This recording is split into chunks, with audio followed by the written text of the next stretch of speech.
Shrimad Bhagavatam class 139. നമ്മൾ ഇന്ന് 7ാമത്തെ സ്കന്ധത്തിലേക്ക് കടക്കുകയാണ്. അതിൽ 1ാമത്തെ അധ്യായമാണ് ജയവിജയന്മാർക്ക് സനതാദികളിൽ നിന്ന് നേരിട്ട ശാപം. ജയവിജയന്മാരാരാണെന്നല്ല ആ വിഷയം വരുന്നിട്ട് കാണാം. നമുക്കിപ്പോൾ നേരിട്ട് അതിലേക്ക് കടക്കാം. ഒന്നിലെ രാജാവ് ചോദിക്കുകയാണ്, പരീക്ഷിത്ത് സ്വതവേ ഭേദഭാവരഹിതരും വിഷ്ണുവിനെന്തില്ല? ഭേദങ്ങളൊന്നുമില്ല. ഭേദങ്ങളില്ല എന്ന് പറഞ്ഞാൽ അസുരന്മാരെന്നോ ദേവന്മാരോ ഒന്നും വിഷ്ണുവിന് ഉണ്ടാക്കാൻ പാടില്ല.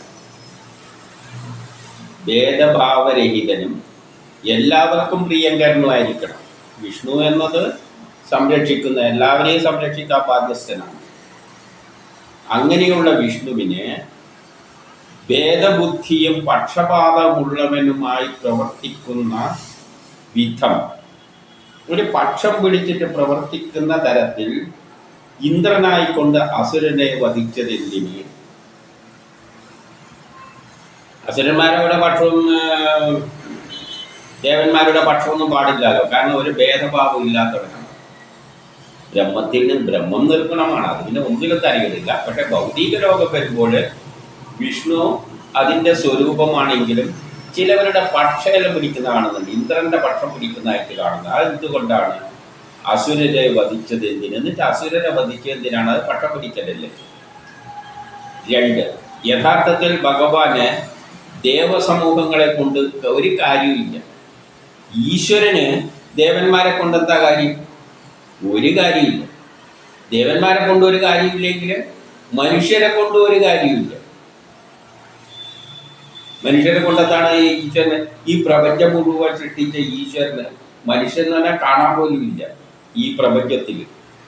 പിന്നെ ബ്രഹ്മവുമായിട്ട് അതില്ലാത്ത ബ്രഹ്മവുമായിട്ട് കമ്പയർ ചെയ്യുകയാണെങ്കിൽ ഒരു കുത്തിൻ്റെ അകത്ത് തന്നെ ഒരു കൊത്തിനെ കോടിക്കണക്കായിട്ട് ഭാഗമായിട്ട് മാറ്റിയാൽ അതിൻ്റെ അത്രയേ ഉള്ളൂ മനുഷ്യൻ.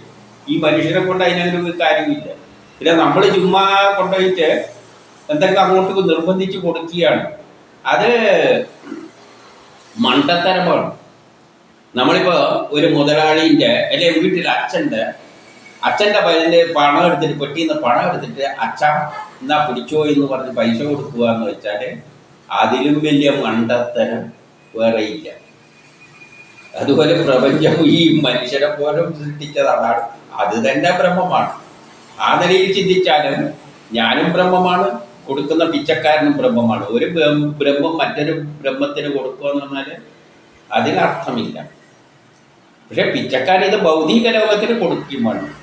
പക്ഷെ ആത്മീയപരമായി ചിന്തിക്കുന്നവന് ഇതും ബ്രഹ്മമാണ് അതും ബ്രഹ്മമാണ്. പക്ഷെ ആ ചിന്തിക്കുമ്പോൾ ഒന്നും കൂടി ചിന്തിക്കണം, അവനും ബ്രഹ്മമാണ്, അതുകൊണ്ടാണ് ഞാൻ പിച്ചക്കാരന് കൊടുക്കാതെ എന്ന അർത്ഥം വരുമ്പോൾ ഭാര്യയും ബ്രഹ്മമാണ്, മക്കളും ബ്രഹ്മമാണ്, ശത്രുവും ബ്രഹ്മമാണ്. എല്ലാം ബ്രഹ്മമായിട്ട് കണ്ടുപോകണം.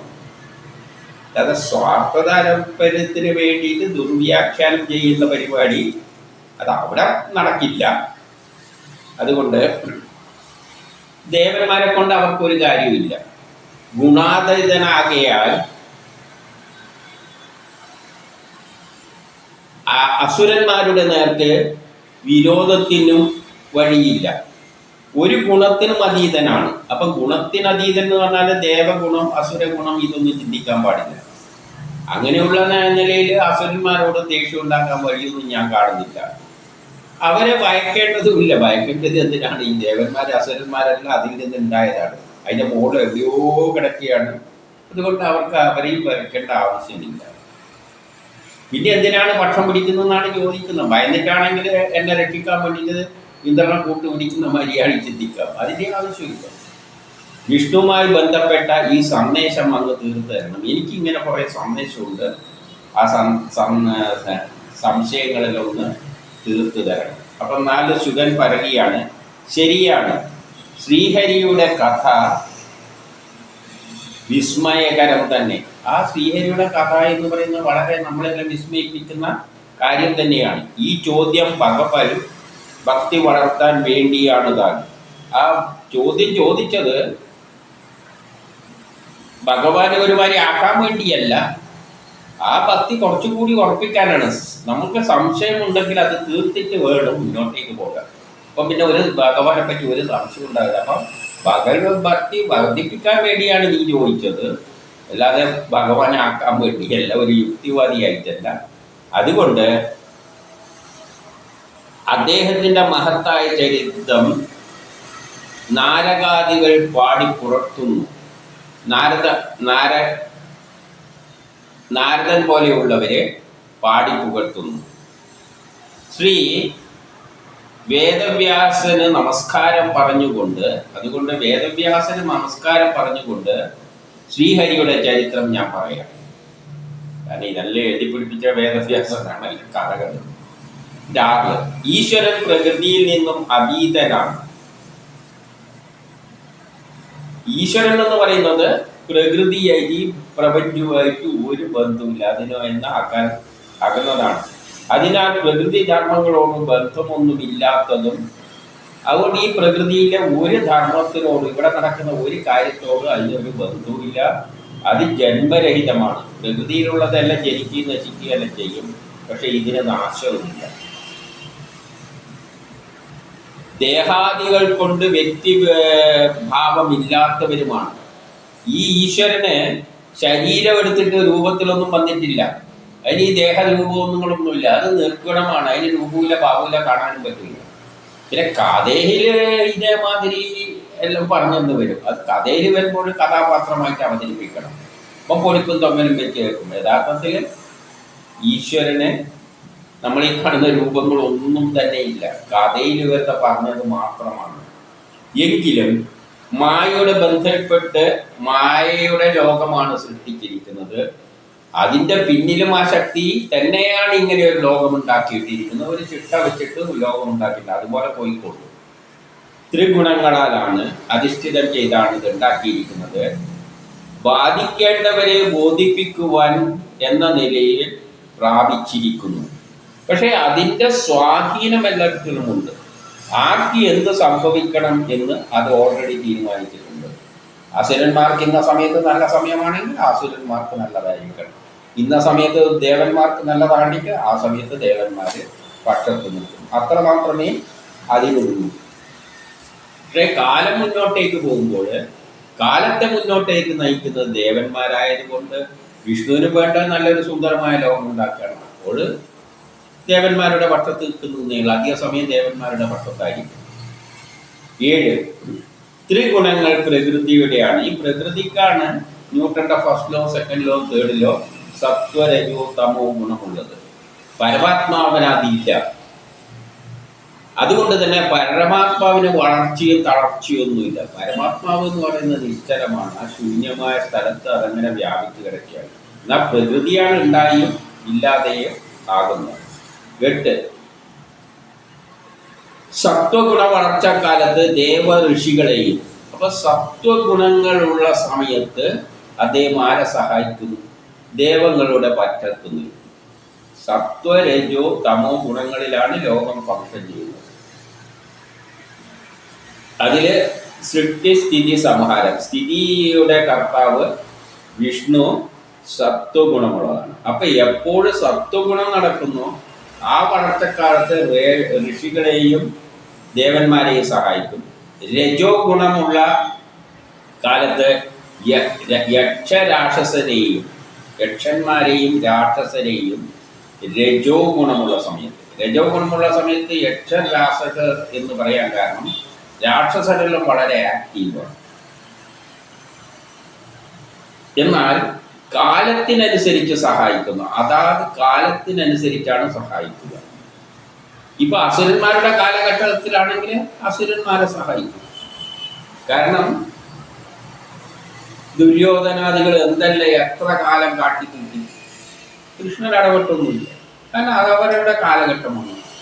ആ കാലഘട്ടത്തിൽ കയറി ഇടപെടാൻ ഇഷ്ടപ്പെടില്ല. അതുകൊണ്ടാണ് പല കഥകളിലും ദേവന്മാരെല്ലാം രക്ഷയില്ലാതെ ശിവന്റെ അടുത്തോ വിഷ്ണുവിൻ്റെ അടുത്തോ ബ്രഹ്മാവിൻ്റെ അടുത്തോ ആരടുത്ത് പോയാലും പോയി തപസ് ചെയ്ത് കൊടിയ തപസ് ചെയ്താലും നമ്മളെ രക്ഷിക്കണേ എന്ന് പറഞ്ഞാലും വർഷങ്ങളോളം 1000 വർഷങ്ങളോളം എല്ലാം തപസ് ചെയ്യുന്നത്. എന്നാലും ശിവനായാലും വിഷ്ണു ആയാലും കണ്ണു ഒരേ ഇരിപ്പാണ്, അനങ്ങൂല്ല. ആരുടെ പക്ഷത്താണപ്പോൾ? ആ സമയത്ത് അസുരന്മാരുടെ പക്ഷത്താണ്. കാരണം അവരുടെ കാലമാണ്. അപ്പോൾ അവരുടെ പക്ഷത്ത് നിൽക്കുന്നില്ലെങ്കിൽ അവരുടെ പക്ഷത്ത് നിന്നതിന് സമാനം തന്നെയാണ്. കാരണം അവരുടെ കാലമാണ്, അവർ ചെയ്തോട്ട്. ഞാനെന്തിനാ കയറി ഇതിനകത്ത് തലയിടും? പിന്നെ ദേവന്മാരുടെ സമയം വരുമ്പോൾ കയറി ഇടപെടും, ഇത് വേറെ കാര്യം. അപ്പൊ കാലത്തിനനുസരിച്ച് സഹായിക്കുന്നു, അത്രയേ ഉള്ളൂ. അഗ്നി 9 അഗ്നി മുതലാവയെ പോലെ ഈശ്വരൻ ഭാസിക്കുന്നു. അഗ്നിയെ പോലെയാണ്. അഗ്നിക്ക് എന്ത് ഗുണമുണ്ട്? ദേവന്മാരെ ആയാലും മനുഷ്യരായാലും ആരായാലും ശത്രുവായാലും മിത്രമായാലും അഗ്നി. ഇപ്പോൾ അഗ്നി ഒരു രാജ്യം മറ്റേ രാജ്യത്ത് കൊണ്ടുപോയി ബോംബിട്ട് കഴിഞ്ഞാൽ അഗ്നി അവിടെ കരിക്കും. പിന്നെ ശത്രു രാജ്യം ഇപ്പുറം ബോംബിട്ട് കഴിഞ്ഞാൽ ഇപ്പുറം കരിക്കും. അഗ്നിക്ക് എന്ത് താല്പര്യം?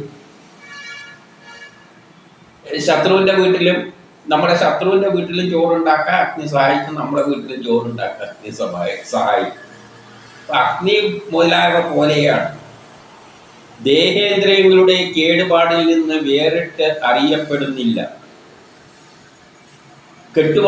ദേഹേന്ദ്രിയങ്ങളുടെ കെട്ടുപാടുകളിൽ നിന്ന് വേറിട്ട് അറിയപ്പെടുന്നില്ല. അത് ഇന്ന ഭക്ഷങ്ങൾ എന്ന തരത്തിലൊന്നും അത് വേറിട്ട് നിൽക്കുന്നില്ല. ദേഹേന്ദ്രിയങ്ങൾ ദേവന്മാർക്കുണ്ട്, അസുരന്മാർക്കും മനുഷ്യർക്കും എല്ലാം ഉണ്ടെങ്കിൽ എല്ലാത്തിലും ഒരുപോലെയാണ് അത് പ്രവർത്തിക്കുക. ഘ്രാണദർശികളായവർ മനോരഥത്തിലൂടെ അതിനെ ആത്മാവിൽ സ്ഥിതി ചെയ്യുന്ന പരമാത്മാവിനെ കണ്ടറിയുന്നു. ബുദ്ധിയുള്ളവര് ചിന്തിക്കുമ്പോൾ ഈ ഈശ്വരൻ തന്നെയാണ് ആരിലുള്ളത്? ദേവന്മാരിലുള്ളത്. ഈ ഈശ്വരൻ തന്നെയാണ് അസുരന്മാരിലുള്ളത്. അപ്പോൾ രാമന്റെ ഉള്ളിലുള്ളതും ആ ഈശ്വരൻ തന്നെയാണ്, നിർഗുണമായ ഈശ്വരനാണ്.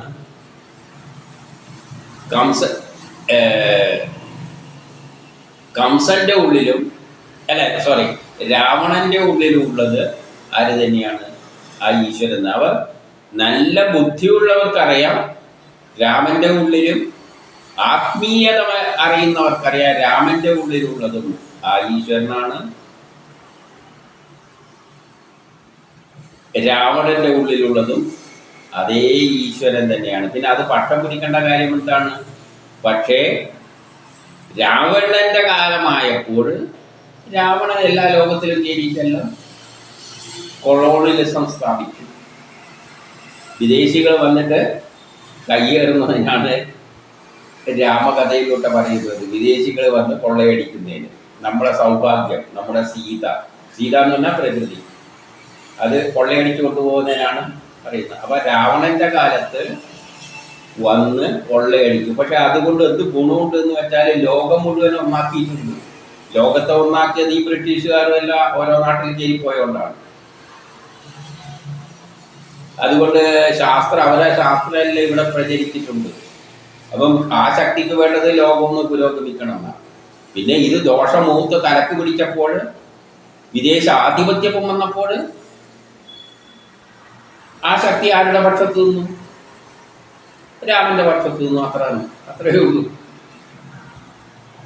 സാധിക്കേണ്ട കാര്യമല്ല സാധിച്ചു. ലോകം ഒന്നാക്കി, എല്ലായിടത്തും ശാസ്ത്ര സാങ്കേതിക വിദ്യാഭ്യാസപരമായിട്ടെല്ലാം ഉയർന്നു.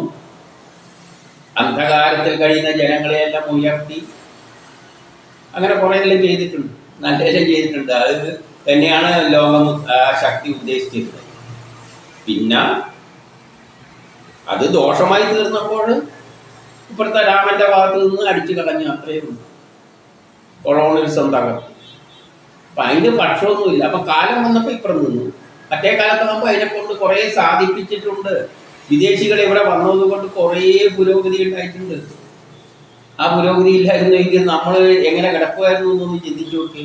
അപ്പം കാലം മുന്നോട്ടേക്കാണ് കൊണ്ടുപോകുന്നത്. അതിലിടക്ക് ദോഷമായി വരുമ്പോൾ, അധർമ്മം വരുമ്പോൾ തിരിച്ചിപ്പുറം നിൽക്കും. അത്ര തന്നെ. അപ്പോൾ കാലം തന്നെയാണ് രാവണനായിട്ട് വന്നിട്ട് ഈ പുരോഗതികൾ ഉണ്ടാക്കിയതും. കാലം തന്നെയാണ് അതിൻ്റെ ദൂഷ്യം ഉണ്ടായപ്പോൾ ഇപ്പം രാമനായിട്ട് നിന്നിട്ട് രാവണനെ കൊന്നു. ഇനി 10 ഈ സർവേശ്വരൻ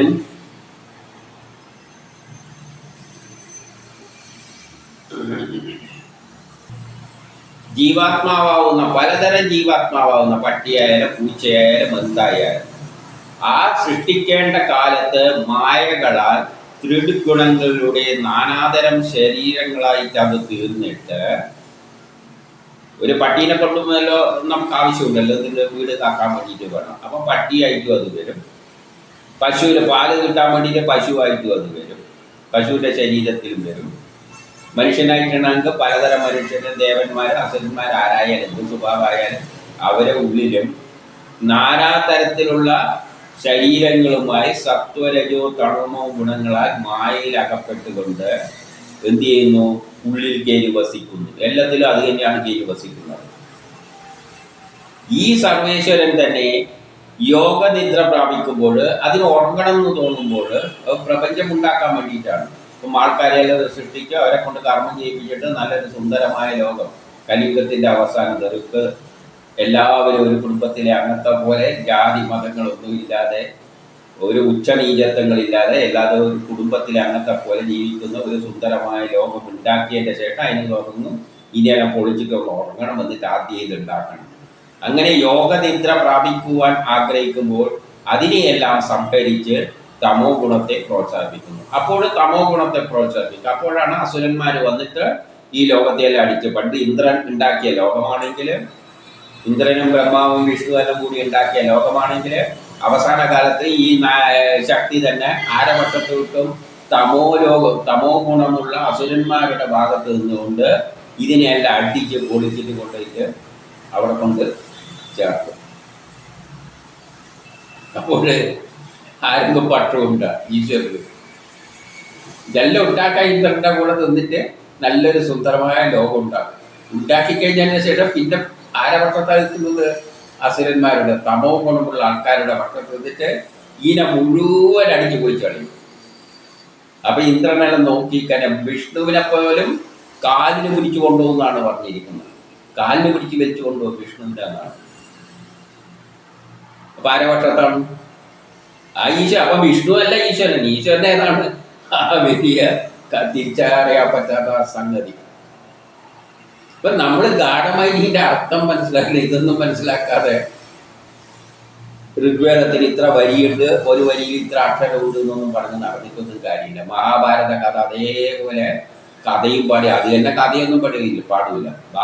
മഹാഭാരതത്തിലെ ഭാഗവത കഥ, ഭാഗവതമൊന്നും എടുക്കില്ല. എന്നിട്ട് രാധേ രാധേ പറഞ്ഞുകൊണ്ട് അങ്ങ് തുടങ്ങി. ഇങ്ങനെ തുടങ്ങിയാലൊന്നും കാര്യം നടക്കില്ല. ഭാഗവതം മുഴുവനായിട്ട് വഴി വായിച്ചിട്ട് അർത്ഥങ്ങൾ പറയുമ്പോൾ എത്ര വലിയ തത്വങ്ങളാണ് അതിൻ്റെ അകത്ത് അടങ്ങിയിരിക്കുന്നത്. ചിന്തിച്ചു പോയിക്കൊള്ളുക. എത്ര സുന്ദരമായിട്ടാണ് അവതരിപ്പിച്ചിരിക്കുന്നത്. ഇനി 11 പ്രകൃതി പുരുഷന്മാരെ കൊണ്ട് ജഗത് സൃഷ്ടി നടത്തുന്ന ഈശ്വരൻ പ്രകൃതിയും പുരുഷനുമായിട്ടാണ് സൃഷ്ടി നടത്തുന്നത്. എന്നിട്ട് പ്രകൃതിയുണ്ട്, ഒരു ശക്തി വിശേഷം, പിന്നെ പുരുഷൻ ഉണ്ട്, അതിൽ നിന്നും പ്രകൃതി ഒരു സൃഷ്ടി നടത്തുന്നു. അതിൻ്റെ പിന്നിലൊരു ഫോഴ്സ് ഉണ്ട്. അവലംബമായ കാലശക്തിയെ സൃഷ്ടിക്കുന്നു. അതിനുവേണ്ടി ഒരു കാലശക്തിയും സൃഷ്ടിച്ചിട്ടുണ്ട്. ഒരു പ്ലാൻ അനുസരിച്ചാണ് ഈ പ്രപഞ്ചം ഉണ്ടാക്കുന്നത്. ഓരോ ഘട്ടത്തിൽ ഇന്ന തരത്തിൽ പുരോഗമിച്ച് ആദ്യം ഗോത്ര കാലഘട്ടം, പിന്നെ കൊളോണിയലിസം, പിന്നെ ജനാധിപത്യം, മുതലാളിത്തം, മറ്റേ ഇതെല്ലാം പറഞ്ഞുകൊണ്ടുള്ള സംഗതികൾ, മതങ്ങളെ രാഷ്ട്രീയം, ഇതെല്ലാം പറഞ്ഞുകൊണ്ടുള്ള സമയം. അതിലാണ് നമ്മളിപ്പോൾ നിൽക്കുന്നത്. അത് കഴിഞ്ഞിട്ട് ഇനിയെല്ലാം അടിച്ചു പൊളിച്ചിട്ട് എന്ത് വേണം? വസുദേവ കുടുംബം, ഒരു സുന്ദരമായ ലോകം. അതിൽ ജാതിയില്ല, മതമില്ല, എല്ലാവരും ഒരു കുടുംബത്തെ പോലെ, ചൂഷണമില്ല, ചൂതുകളിയില്ല, ഒന്നുമില്ലാതെ ഒരു ലോകം. ഇങ്ങനെ ഒരു പ്ലാൻ അനുസരിച്ച് ഇങ്ങനെ ഉണ്ടായി പോവുകയാണ്. അത് സമയവുമായിട്ട് ബന്ധിപ്പിച്ചിട്ടാണ് പറഞ്ഞിരിക്കുന്നത്. ആ സമയം സൂര്യൻ ചുറ്റുന്നതുമായിട്ട് ബന്ധപ്പെട്ടാണ്. അപ്പം അതെല്ലാം കാലശക്തിക്കനുസരിച്ച് സൃഷ്ടിച്ചിരിക്കുന്നു. അപ്പം കാലശക്തിക്ക് ഓരോ ആൾക്കാരുടെ കാലത്തിൽ ആ പക്ഷത്ത് കക്ഷി നിൽക്കുകയോ അല്ലെങ്കിൽ ന്യൂട്രലായിട്ട് നിൽക്കുകയോ ചെയ്യും. പക്ഷെ ലോകം മുന്നോട്ടേക്ക് തന്നെയാണ് പോകുന്നത്. കാലശക്തി സത്വഗുണം വളർത്തുമ്പോൾ ഈശ്വരനും അതിനെ പ്രോത്സാഹിപ്പിക്കുന്നവനായ ദേവസമൂഹത്തെ സഹായിക്കും. സത്വഗുണത്തിലൂടെ ലോകം മുന്നോട്ടേക്ക് പോകും. അതായത് പുരോഗതിയിലൂടെ എല്ലാവർക്കും ഗുണം ചെയ്യുന്ന നല്ലൊരു അവസ്ഥയിലൂടെ മുന്നോട്ടേക്ക് പോകുമ്പോൾ ഈശ്വരൻ ആ പക്ഷത്തിലേക്ക് നിൽക്കും. അത്രയേ ഉള്ളൂ. അപ്പോൾ അവർക്ക് എതിരായി നിൽക്കുന്ന അസുരരെ വധിക്കുക. അതിനാരെങ്കിലും എതിരായിട്ട് നിൽക്കുന്ന, ലോകത്തെ സുന്ദരമായ ഈ വസുദേവ കുടുംബത്തിലേക്ക് എത്തിക്കാൻ ശ്രമിക്കുന്നവരുടെ പക്ഷത്ത് അത് ദേവന്മാരാണ്. ഏത് യുഗം? കാലത്തിന്റെ അവസാനത്തിൽ വസുദേവ കുടുംബം. ആ വസുദേവ കുടുംബം ഉണ്ടാക്കാൻ വേണ്ടി ആര് ലോകത്തെ മുന്നോട്ടേക്ക് നയിക്കുന്നു അവരുടെ കൂടെ ഈശ്വരൻ നിൽക്കുന്നു. കാരണം അത് ഈശ്വരൻ പ്ലാൻ ചെയ്തൊരു പരിപാടിയാണ്. അതുമാതിരി പോയേ പറ്റൂ. പിന്നെ അതിനെ ആരെങ്കിലും എതിർക്കുന്നുണ്ടെങ്കിൽ എതിർക്കുന്നപ്പോൾ അസുരന്മാരാണ്, താമസ ഗുണമുള്ളവരാണ്, കാലത്തെ പിന്നോട്ടടിക്കാൻ ശ്രമിക്കുന്നവർ. അവരെന്ത് ചെയ്യും? അവരെ വധിക്കുക തന്നെ ചെയ്യും. അതിലൊന്നും സംശയമൊന്നുമില്ല, അതിൽ പക്ഷപാതമൊന്നുമില്ല. അസുരന്മാരും അതേപോലെ നിന്നിരുന്നൊന്നും ചെയ്യില്ല. അസുരന്മാർ ഈ പിന്നോട്ടേക്ക് പാര വെച്ചിട്ട് കാലത്തെ പിന്നോട്ടേക്ക് വലിക്കുന്നതാണ് സഹിക്കാൻ പറ്റാത്തത്. അതിന് അംഗീകരിക്കാൻ പറ്റുമോ? പിന്നെ 12 ഇതോട് ബന്ധപ്പെട്ട മഹത്തായ രാജസൂയ യോഗത്തിൽ വെച്ച് സംശയ നിവൃത്തിക്കായി ധർമ്മപുത്രർ ചോദിച്ചപ്പോൾ നാരദപുരി പറഞ്ഞ ഒരു ചരിത്ര കഥയുണ്ട്. അപ്പം പണ്ട് ഇതേ ചോദ്യം പണ്ട് ധർമ്മപുത്രര് ഒരു യാഗം നടത്തുമ്പോൾ രാജസൂയ യാഗം നടത്തുമ്പോൾ ചോദിച്ചപ്പോൾ നാരദ മുനി പറഞ്ഞു കൊടുത്ത ഒരു കഥയുണ്ട്. ആ കഥയെ ഇങ്ങോട്ട് പറഞ്ഞു തരാമെന്നാണ് പറയുന്നത്. ഇപ്പം 13-14 യുധിഷ്ഠ രാജാവ് യാഗസ്ഥലത്ത് വെച്ച് വാസുദേവനിൽ നിന്ന് ശിശുപാലന് സായുജ്യം ലഭിച്ച മഹാചര്യത്തെ കണ്ട് ശിശുപാലന് സായുജ്യം ലഭിച്ചു. ശിശുപാലൻ എന്ന് പറഞ്ഞാൽ ദേവന്മാരിൽ കൃഷ്ണനെ ഏറ്റവും അധികം എതിർക്കുന്ന കക്ഷിയാണ്. കണ്ണെടുത്ത് കണ്ടുകൂടാ കുട്ടിക്കാലത്ത് മുതൽ. ആ ശിശുപാലന് അവസാനം എന്താ പറ്റിയ? ആ വിഷ്ണുവിൽ പോയി ലയിച്ചു, സായുജ്യം നേടി. ഇത്രയും എതിർപ്പുണ്ടായിട്ട് എന്നാലോ അവിടെ അപ്പോൾ ആ സ്ഥലത്തായിരുന്ന മുനിമാരെല്ലാം കേൾക്കെ ഇങ്ങനെ ചോദിച്ചു. അപ്പൊ അത് കണ്ടപ്പോൾ അത്ഭുതപ്പെട്ടുകൊണ്ട് യുധിഷ്ഠിരൻ ആ സ്ഥലത്ത് വെച്ച് മുനിമാരെല്ലാം കേൾക്കെ ഇങ്ങനെ ചോദിച്ചു. പരമതത്വമായ ഈ ശ്രീകൃഷ്ണനിൽ 15 പറയുന്നത് പരമതത്വമായ ശ്രീ. അപ്പൊ ഇവിടെ ശ്രീകൃഷ്ണൻ എന്ന വാക്ക് ഉപയോഗിക്കുന്നുള്ളൂ. കാരണം ഏതാണ്? മഹാഭാരത യുദ്ധകഥയായതുകൊണ്ട് ആ കാലത്തെയാണ് ശ്രീകൃഷ്ണനായി. അതുകൊണ്ട് ശ്രീകൃഷ്ണനായിട്ട് പറഞ്ഞു. അല്ലാതെ അതിന് മുമ്പിലൊന്നും പറഞ്ഞത് ശ്രീകൃഷ്ണനല്ല, അത് ശ്രീഹരിയാണ്. നമ്മൾ ഭാഗവതം മുഴുവൻ കൃഷ്ണനായിട്ട് കൃഷ്ണൻ രാധയാക്കി മാറ്റിയിട്ടുണ്ട്. ഇതെല്ലാം വിട്ട് കളയും. എന്നിട്ട് കൃഷ്ണന്റെ സ്ഥലം വരുന്ന മാത്രം എടുത്തിട്ട് ഭാഗവതം എന്താണെന്ന് ചോദിച്ചു കഴിഞ്ഞാൽ രാധ. പരമതത്വമായ ശ്രീകൃഷ്ണനിൽ ഏകാന്ത ഭക്തി ഉള്ളവർക്ക് പോലും ലഭിക്കാൻ പ്രയാസമായ ആ ശ്രീകൃഷ്ണനെ ഭക്തിയിൽ ജനിച്ചിട്ട് അവരിൽ ഭക്തി ഉള്ളവർക്ക് പോലും ലഭിക്കാൻ പറ്റാത്ത സ്ഥാനമാണ് സായുജ്യ സൽക്കരി വിദ്വേഷം കൊണ്ട് നടക്കുന്ന ശിശുപാലന് ഉണ്ടായത് എങ്ങനെ? അത് അത്ഭുതകരം തന്നെ. യുധിഷ്ഠിരൻ അത് കണ്ടിട്ട് അന്തപ്പെട്ടിട്ട് ചോദിക്കുകയാണ്, കൃഷ്ണന് ഭക്തി അർപ്പിക്കുന്നവർക്ക് പോലും സായുജ്യം ലഭിക്കുന്നില്ല, കൃഷ്ണന് ഭക്തിയുള്ളവർക്ക് തന്നെ. പക്ഷേ ഏറ്റവും വിരോധം വെച്ച് പുലർത്തുന്ന ഇങ്ങേർക്ക് സായുജ്യം ലഭിക്കും. ഇതെങ്ങനെയാണ് സംഭവിച്ചതാണ് ചോദിക്കുന്നത്. 26 പോയാണ്. അല്ലയോ മുനി, ഞങ്ങൾ എല്ലാവരും ഇത് എന്തുകൊണ്ടാണെന്ന് അറിയുവാൻ ആഗ്രഹിക്കുന്നു. നാരദനോട് ചോദിക്കുകയാണ്, ഇതെന്തുകൊണ്ടായിരിക്കും ഇങ്ങനെ സംഭവിക്കുന്നത്? ഭഗവാനെ നിന്ദിച്ച വേനരാജാവ് നരകത്തിൽ പതിച്ചു. അതേസമയം വേനരാജാവ് നരകത്തിൽ പോയിട്ടുണ്ട്. പക്ഷെ ഏറ്റവും അധികം തിന്മ നടത്തിയ ഈ ശിശുപാലൻ സായുജ്യമാണ് നേടിയത്. പാപത്താനായ 17 പറയാണ്, ഈ പാപത്താനായ ശിശുപാലൻ പാപത്താനാണ്. കൊഞ്ചൽ വിട്ടിട്ടില്ലാത്ത ശിശുകാലത്ത് പോലും, അതായത് കൊച്ചു കുഞ്ഞായിട്ട് സംസാരിക്കാൻ പോലും കൊഞ്ചൽ വിട്ടിട്ടില്ല. ആ സമയത്ത് മുതൽ ഈ കാണുന്ന മഹാഭാരത യുദ്ധത്തിന്റെ അവസാനം ഇങ്ങനെ മരിക്കാൻ പോകുന്ന സമയം വരെയുള്ള കാലത്തും കൃഷ്ണനോട് പകയുള്ളവനായിരുന്നു. ജനിച്ചപ്പോഴേ പകയായിട്ട് ജനിച്ചവരാണ് ആര്? ശിശുപാലൻ. ദുർബുദ്ധിയായ ദന്തവക്രനും അങ്ങനെ തന്നെ, ദുർബുദ്ധിയായ ദന്തവക്രനും അങ്ങനെ തന്നെയാണ്. പക്ഷെ ഇവർക്കെല്ലാം എന്തായി? സായുജ്യം കിട്ടി. പണ്ട് നിർവികാരനായി ഒരു വികാരമില്ലാതെ പരബ്രഹ്മം ഏതെന്നോ അതുതന്നെയായ ശ്രീകൃഷ്ണനെ, അപ്പൊ ശ്രീകൃഷ്ണനും നിർഗുണമായ ആ പരബ്രഹ്മം തന്നെയാണ്, അല്ലെങ്കിൽ ആ ബ്രഹ്മം തന്നെയാണ്. നിരന്തരം ശാരിച്ചു കൊണ്ടിരുന്ന അവരുടെ നാവിൽ ആ കൃഷ്ണനെ, പരബ്രഹ്മം തന്നെയായ കൃഷ്ണനെ നിരന്തരം ശകാരിച്ചു കൊണ്ടിരുന്ന അവരുടെ നാവിൽ വെള്ളപ്പാണ്ടൊന്നും വന്നില്ല. അവർ രാവിലെ തൊട്ട് വൈകുന്നേരം വരെ യുക്തിവാദികൾ ഈശ്വരനെ തെറി വിളിച്ചാലും അവരെ നാവില് എന്ത് വരുന്നില്ല? വെള്ളപ്പാണ്ടൊന്നും വരുന്നില്ല. ഈശ്വരനെ എപ്പോഴും തെറിവിളിച്ച് അടക്കുന്നതാണ് ആ യുക്തിവാദികൾ. അതുപോലെയായിരുന്നു ഇവരും. എന്നിട്ടെന്താ, അവരെ നാവില് തെറി പാണ്ട് വരുന്നുണ്ട. വെളുത്ത പാണ്ടല്ല, വെളുത്ത പുഷ്ടം ഉണ്ടായില്ല.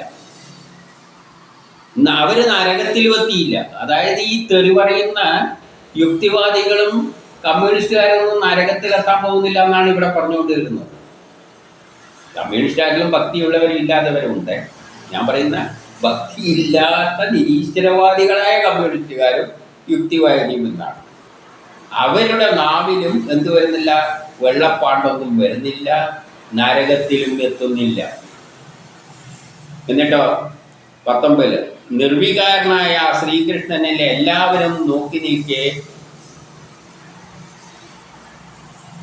എങ്ങനെ അവർ സായുജ്യം കൂടി. ഇവരെല്ലാം നോക്കി നിൽക്കുകയാണ്. ഇത്രയും കുഴപ്പം ചെയ്ത ഈ ശിശുപാലനെല്ലാം സായുജ്യം, കൃഷ്ണൻ തന്നെയായിട്ട് അങ്ങ് മാറി സായുജ്യം നേടിയത്. 20 ഈ ചിന്തയാൽ എൻ്റെ ബുദ്ധി കാറ്റിനാൽ ഇളയുന്ന ദീപം പോലെ ചുടന്നിരിക്കുകയാണ്. എൻ്റെ ബുദ്ധി ഇങ്ങനെ ചുടന്ന് കിടക്കെ, കാറ്റിലാകുന്ന ദീപം പോലെ. അങ്ങ് അതിൻ്റെ കാരണം പറഞ്ഞു തന്നേ പറ്റൂ, അല്ലാതെ ഒരു രക്ഷയില്ല. 21 ശ്രീസുഖൻ രാജാവിൻ്റെ വേക്ക് കേട്ട നാരദൻ സന്തോഷത്തോടെ എല്ലാവരും കേൾക്കെ തന്നെ പറഞ്ഞു. എല്ലാവരും കേൾക്കാൻ വേണ്ടിയാണല്ലോ. 22 നിന്ദ, സ്തുതി, സൽക്കാരം, തിരസ്കാരം. നിന്ദിക്കുകയോ സ്തുതിക്കുകയോ സൽക്കാരം ചെയ്യുകയോ തിരസ്കരിക്കുകയോ എന്നിവയുടെ അറിവിലേക്കായി പ്രകൃതിയും ആത്മാവും കൂടി അതിൻ്റെ വിവരമില്ലായ്മയിലൂടെ ശരീരം രചിക്കപ്പെട്ടു. ഈ ശരീരം ഇത് രണ്ടും ചേർത്തിട്ടാണ് നിർമ്മിച്ചിരിക്കുന്നത്. നല്ലതുമുണ്ട്, മോശമുണ്ട്, എല്ലാം കൂടിയിട്ട് ആത്മാവും പ്രകൃതിയും കൂടി ഇതെല്ലാം കൂടിയിട്ടാണ് എല്ലാ മനുഷ്യരെയും സൃഷ്ടിച്ചിരിക്കുന്നത്, എല്ലാ ജീവജാലങ്ങളെയും സൃഷ്ടിച്ചിരിക്കുന്നത്. അവരിൽ വിവരമില്ലായ്മയോടുകൂടിയാണ് സൃഷ്ടിച്ചിരിക്കുന്നത്. അവർക്ക് സത്യത്തെ കണ്ടെത്താൻ കഴിവില്ലാത്ത തരത്തിലാണ്. അതായത് ഭക്തിയുള്ളവർക്കും ഈശ്വരൻ എന്താണെന്ന് അറിയില്ല, ഭക്തി ഇല്ലാത്തവർക്കും ഈശ്വരൻ എന്താണെന്ന് അറിയില്ല. രണ്ടുപേരും അജ്ഞാനികളാണ്, വിവരമില്ലാത്തവരാണ്. വിശ്വാസിയായാലും അവിശ്വാസിയായാലും ഈശ്വരൻ എന്താണെന്ന് അവർക്കറിയില്ല. അങ്ങനെ വിവരമില്ലാതെയിലൂടെയാണ് സൃഷ്ടിച്ചിരിക്കുന്നത്. വിശ്വാസത്തോട് ചോദിച്ചു നോക്കി, എന്താണ് ഈശ്വരൻ എന്ന് പറഞ്ഞാൽ ഒരു ഉത്തരവും കിട്ടാൻ പോകുന്നില്ല. പ്രഭാഷണങ്ങൾ കുറെ നടക്കും, എല്ലാവരും പോയി കേട്ടുകൊണ്ടിരിക്കും, കേട്ടുകൊണ്ടിരിക്കും. അതുകൊണ്ട് പറയുന്നവർക്ക് മനസ്സിലായിട്ടില്ല, കേൾക്കുന്നവർക്ക് മനസ്സിലായിട്ടില്ല. അതുകൊണ്ട് എപ്പോഴും പോയി കേട്ടോണ്ടിരിക്കണം. എപ്പം ഇത് തലയിൽ ചെയ്തൊന്നും നോക്കി മര്യാദയിൽ പറഞ്ഞിരുന്നെങ്കിൽ ഇതൊന്നും മനസ്സിലാക്കാൻ വലിയ പാടൊന്നുമില്ല. കുറച്ച് ബുദ്ധി ഉപയോഗിക്കണം ചെയ്യുന്നു. എന്നാൽ വിശ്വാസികൾക്ക് ഇല്ലെങ്കിൽ നിരീശ്വരവാദികൾക്കുണ്ടോ, നിരീശ്വരക്കാർ ഈശ്വരോ, അതൊന്നും എനിക്കറിയുന്നില്ല. അല്ല, എൻ്റെ മനസ്സിൽ അത് നമ്മളെ വകുപ്പപ്പെടുന്നതല്ല. അങ്ങനെയൊന്നും ഇല്ല, അത്രയേ ഉള്ളൂ. അതിൻ്റെ അപ്പുറമൊന്നും ചിന്തിക്കേണ്ട ആവശ്യമൊന്നും എനിക്കില്ല, അവർക്കും അറിയില്ല. എന്നിട്ടോ 23-24 ശരീരത്തിൻ്റെ അഭിമാനം കൊണ്ട് ഞാൻ എൻ്റേത് എന്ന വിഷയഭാവം ഉണ്ടാവുകയും, ഞാൻ എൻ്റേത് എന്ന വിഷയം, അപ്പൊ അജ്ഞാനിയായിട്ടാണ് നമ്മളെ സൃഷ്ടിച്ചിരിക്കുന്നത്. ആ അജ്ഞാനിയിൽ അകപ്പെട്ട് കിടക്കുന്നവന് സത്യം തിരിച്ചറിയാൻ പറ്റില്ല, ആ ഈശ്വരനെ മനസ്സിലാവില്ല. അത് യുക്തിവാദിക്കും മനസ്സിലാകാൻ പോകുന്നില്ല, വിശ്വാസിക്കും മനസ്സിലാകാൻ പോകുന്നില്ല. വിശ്വാസികൾക്കൊന്നും ഈശ്വരനെ മനസ്സിലായിട്ടില്ല. അവർക്ക് ഈശ്വരനും ദേവതകളും തമ്മിലുള്ള വ്യത്യാസം പോലും അവർ പറയാണ്. ഈശ്വരൻ 33 കോടി ഈശ്വരന്മാരുണ്ട്. 33 കോടി ഈശ്വരന്മാരല്ല, ദേവതകളാണുള്ളത്. നമ്മളെല്ലാം ദേവതകളാണ്, കല്ലും മണ്ണും എല്ലാം ദേവതകളാണ്. ഈശ്വരൻ വേറെ ഏതുമാണ്, അതിന് രൂപവും ഭാവമൊന്നുമില്ല. ഈ വ്യത്യാസം പോലും വിശ്വാസിക്ക് മനസ്സിലായിട്ടില്ല. 108 ഉപനിഷത്തിലൂടെ ഈശ്വരൻ ഏകനാണ്, അതിന് രൂപവും ഭാവവും ഇല്ല എന്ന് പഠിപ്പിച്ചിട്ടും അത് ഏകനാണ്, അത് ജനിക്കുന്നില്ല, ഒരിക്കലും ജനിക്കാനും പോകുന്നില്ല, ജനിച്ചിട്ടുമില്ല എന്ന് പറഞ്ഞിട്ടും ഇപ്പോഴും അതായിട്ടാണ് ഈ ബാക്കി വരുന്ന ദേവതകളെ മുഴുവൻ എടുത്തിരിക്കുന്നത്. ഉപനിഷത്ത് ഭാഗവതത്തിൽ തന്നെ നമ്മൾ കണ്ടു, ആ ഈശ്വരൻ ബ്രഹ്മാവിൻ്റെയും വിഷ്ണുവിൻ്റെയും മഹേശ്വരൻ്റെയും എല്ലാം മൂക്കിൽ കാളകൾക്ക് സമാനം കയറിട്ട് പിടിച്ചുകൊണ്ട് നിയന്ത്രിക്കുകയാണ്. അവർക്ക് പോലും ഈശ്വരനെ പൂർണ്ണമായിട്ട് മനസ്സിലായിട്ടില്ല എന്ന് പറയുമ്പോൾ നമ്മൾ പറയുകയാണ് ഇതല്ല ഈശ്വരനാണ്. അപ്പൊ നമ്മളെ ജ്ഞാനം എവിടെയുണ്ട്? വിശ്വാസിക്കും അത് എന്തുകൊണ്ടാണ്? അങ്ങനെ അജ്ഞാനികളായിട്ടാണ് സൃഷ്ടിച്ചിരിക്കുന്നത്, വിവരമില്ലാതെയാണ് സൃഷ്ടിച്ചിരിക്കുന്നത്. ശരീരത്തിൽ അഭിമാനം കൊണ്ട് ഞാൻ എൻ്റേത് എന്ന വിഷയഭാവം ഉണ്ടാവുകയും അതിലൂടെ തല്ല് കിട്ടുമ്പോൾ പീഡയും മറ്റ് ജീവികൾക്ക് ഉണ്ടാകുന്നു. തല്ല് കിട്ടുമ്പോൾ വേദന അനുഭവിക്കും. ഇതെല്ലാം വേദന ഈ ശരീരത്തിൽ. യഥാർത്ഥ ആത്മാവിന് തല്ലുകൊള്ളുന്നില്ല. നമ്മൾ വിചാരിക്കുന്നത് ഞാൻ എൻ്റേത് എന്ന് പറയുമ്പോൾ ഈ ശരീരമാണ്. ഒരു അടി കിട്ടുമ്പോൾ അയ്യോ എന്നെ തല്ലി എന്ന് പറയും. എന്ത് എന്നെ തല്ലി? എന്നെ എന്ന് പറഞ്ഞാൽ ശരീരമാണ്. ആണോ? ഞാനെന്നത് ആത്മാവാണ്. ആത്മാവിന് തല്ലൊന്നും കൊള്ളില്ല. പക്ഷെ ഇത് തിരിച്ചറിയാൻ പറ്റുന്നില്ല, പറ്റൂല്ല. അല്ലാതെ ഒരാൾ അടിച്ചു കഴിഞ്ഞാൽ എൻ്റെ ആത്മാവിനാണ് അടിച്ചത്, എനിക്ക് വേദനയില്ല, ആത്മാവിന് കൊണ്ടിട്ടില്ല എന്ന് പറഞ്ഞാൽ എനിക്ക് ഇരിക്കാൻ പറ്റുമോ? വല്ലവരും വന്ന് എന്നെ തല്ലുമ്പോൾ ഞാൻ ആത്മാവിനെ അല്ല തല്ലുന്നു, നിന്നെ തല്ലുന്നില്ല, നീ ആത്മാവാണ്, നിന്റെ ശരീരത്തെയാണ് തല്ലുന്നത്. ഓ അതെയാണ്, തള്ളിക്കോ എന്ന് പറഞ്ഞുകൊണ്ട് എനിക്ക് ഇരിക്കാൻ പറ്റുമോ? ഇപ്പം നമ്മൾ ജനിക്കുമ്പോഴേ വിവരമില്ല, ആ സത്യം മനസ്സിലാക്കാൻ പറ്റാത്ത വിവരമില്ലാത്തവരായിട്ട് നമ്മുടെ ശരീരമാണ് ഞാനെന്ന് ചിന്തിക്കുന്നവനായിട്ടാണ് ജനിപ്പിച്ചിരിക്കുന്നത്. അതുകൊണ്ട് നമുക്ക് ഇന്നത്തെ അവസ്ഥയിൽ ഇതേ പറ്റൂ. ആത്മീയത പറ്റിയതല്ല. നമ്മളെല്ലാം ആത്മീയത പറയാൻ യോഗ്യരല്ല. ആത്മാവിനെ നമുക്ക് മനസ്സിലാക്കിയാൽ പറ്റിയിട്ടില്ല. ഒരു ആത്മീയവാദിക്കും പറ്റിയിട്ടില്ല. ഏറ്റവും വലിയ ആത്മീയ ഗുരുവാണെങ്കിലും ഒരു അടി കിട്ടിക്കഴിഞ്ഞാൽ എടുത്തു ഓടും, ചാടുന്ന നമ്മൾ കണ്ടിട്ടുണ്ട്. ആത്മീയത്തിൻ്റെ പാതമെത്തി നിൽക്കുന്നവര് ഒരു സമരം വരുമ്പോൾ എന്തോ സംഭവിച്ചപ്പോൾ എടുത്ത് ഓടിയത് നമ്മൾ ടി വിയിൽ കണ്ടതാണ്. അതുകൊണ്ട് എല്ലാവരും തന്നെ വിവരമില്ലാത്തവരെ ആയിട്ടാണ് സൃഷ്ടിച്ചിരിക്കുന്ന ആ ശക്തി. അവർക്ക് മനസ്സിലാക്കാൻ പറ്റില്ല ആത്മാവിനെ. അടി കിട്ടുമ്പോൾ ശരീരം വേദനിക്കും, എന്നെ അടിച്ചതെന്ന് പറഞ്ഞു കണ്ടാണ് കോടതിയിൽ കേസും കൊടുക്കും. ഇത് ആത്മീയവാദിയാണെങ്കിലും കേസ് കൊടുക്കും. ആത്മീയവാദിയെ കോടതി ജഡ്ജി ചോദിക്കുകയാണെന്ന് വെച്ചോ, നീ ഈ ശരീരമാണോ ആത്മാവാണോ എന്ന് ചോദിച്ചു കഴിഞ്ഞാൽ എന്തു പറയും? ഞാൻ ശരീരമാണെന്നേ വാദിക്കാൻ പറ്റുള്ളൂ, അല്ല ആത്മാവാന്ന് പറഞ്ഞു കഴിഞ്ഞാൽ ആത്മാവിന് അടി കിട്ടൂല എന്നല്ലേ പറഞ്ഞിരിക്കും, ആത്മാവിന് അങ്ങനെ വേദനയൊന്നും ഇല്ല എന്നല്ലേ പറഞ്ഞിരിക്കുന്നത്. കേസ് അപ്പെടുത്ത് തള്ളേണ്ടതാണ്. നമുക്കൊന്നും ആത്മീയതയില്ല. ആ സത്യമാണ് ഇവിടെ പറഞ്ഞുകൊണ്ട് വരുന്നത്. എന്നിട്ടെന്ത് പറയുകയാണ്? ഇത് ശരീരവുമായുള്ള മമതാ ബന്ധത്തിൽ നിന്നും ഉണ്ടാകുന്നു. ആ ശരീരവുമായിട്ടുള്ള മമതയിൽ നിന്നാണ് ഈ ബന്ധങ്ങൾ ഉണ്ടാകുന്നത്. ആ മമത പോകണം. ശരീരമല്ല ഞാനെന്നുള്ള സത്യം മനസ്സിലാക്കണം. അതൊന്നും മനസ്സിലാകാൻ പോകുന്നില്ല. പട്ടീൻ്റെ പാലിൽ എത്ര കുഴലിട്ടാലും ആ കുഴൽ ഉരുമ്പോൾ പളഞ്ഞു കിടക്കും. അതേപോലെ ഈ തത്വം മനുഷ്യന് മനസ്സിലാക്കാൻ പോകുന്നില്ല. എത്ര വരെ ഞാൻ ഇതെല്ലാം വിട്ട് ഉടുതുണിയടക്കം കുടുംബത്തെ എല്ലാം ഉപേക്ഷിച്ച് ബ്രഹ്മമേ ശരണമെന്ന് പോയിട്ട് ഈ ശരീരത്തെ മുഴുവൻ കാണാതെ കേൾക്കാതെ അവസ്ഥയിലാക്കി അപ്പോൾ മാത്രമേ നമുക്ക് വിവരം വരൂ. ആ ശരീരനാശം വധമായി തീരുന്നു. ആ ശരീരനാശത്തെയാണ് നമ്മൾ വധമായിട്ട് കാണുന്നത്. യഥാർത്ഥത്തിൽ നമ്മൾ മരിച്ച് നമ്മളെവിടെയാണ് മരിച്ചത്? നമ്മൾ ആത്മാവാണ്. ആത്മാവിന് മരണമില്ല എന്നും പറഞ്ഞിട്ടുണ്ട്. പിന്നെ എങ്ങനെയാണ് മരണമുണ്ട് എന്ന് പറയുന്നത്? ഈ ശരീരം നമുക്ക് ചാകുന്നത് മരണമായിട്ട് അല്ലെങ്കിൽ വധമായിട്ട് നമ്മൾ കാണുകയാണ്. അത് നമ്മുടെ മമത കൊണ്ട് തോന്നിയാണ്. എന്നാൽ ഇവ ആത്മാവിന് ഉണ്ടായതല്ല. ആരെങ്കിലും ചത്താൽ ആത്മാവിനൊന്നും സംഭവിച്ചിട്ടില്ല, അതങ്ങ് പുറത്തേക്ക് പോയി. ഇതൊന്നും പറഞ്ഞിട്ടൊരു കാര്യമില്ല. വളഞ്ഞ പട്ടീൻ്റെ വാലിൽ കുടലിൽ ഊരുമ്പോൾ നമ്മൾ ഇവിടെ ഇരുന്ന് ഞാനിത് പറയുമ്പോഴും ഞാനിവിടുന്ന് വഴിയുന്നതേ ഉള്ളൂ. പുറത്തിറങ്ങിക്കഴിഞ്ഞാൽ അടി കിട്ടിക്കഴിഞ്ഞാൽ ഞാൻ ആത്മാവാണെന്നും പറഞ്ഞില്ല, നീ അടിച്ചടാ, ഞാൻ നീ ഈ ശരീരമൊന്നുമില്ല, നീ മണ്ടൻ, ഞാൻ ആത്മാവാണെന്നും പറഞ്ഞാൽ നിൽക്കുമോ? ഇത് ആലോചിച്ചു. ഇതെല്ലാം പറയാനേ കൊള്ളുള്ളൂ. നമ്മളൊന്നും ആത്മീയവാദികളല്ല. പിന്നെ അധ്യാപകന്മാർ പഠിപ്പിക്കുമല്ലോ ക്ലാസ്സിൽ. ഇപ്പൊ അധ്യാപകന്മാർ ഒരു കോൺഗ്രസ് അധ്യാപകനാണെന്ന് പറഞ്ഞാൽ ക്ലാസ്സിൽ ഇന്ന് പഠിപ്പിക്കേണ്ട കമ്മ്യൂണിസ്റ്റ് ആണെങ്കിൽ കമ്മ്യൂണിസത്തിന്റെ ഗുണഗണങ്ങൾ വിസ്തരിച്ച് പറഞ്ഞു കൊടുക്കും. അയാൾ കോൺഗ്രസ് ആണ്, അല്ലാതെ അയാളെ അഭിപ്രായമാണ് പറയാൻ പറ്റും.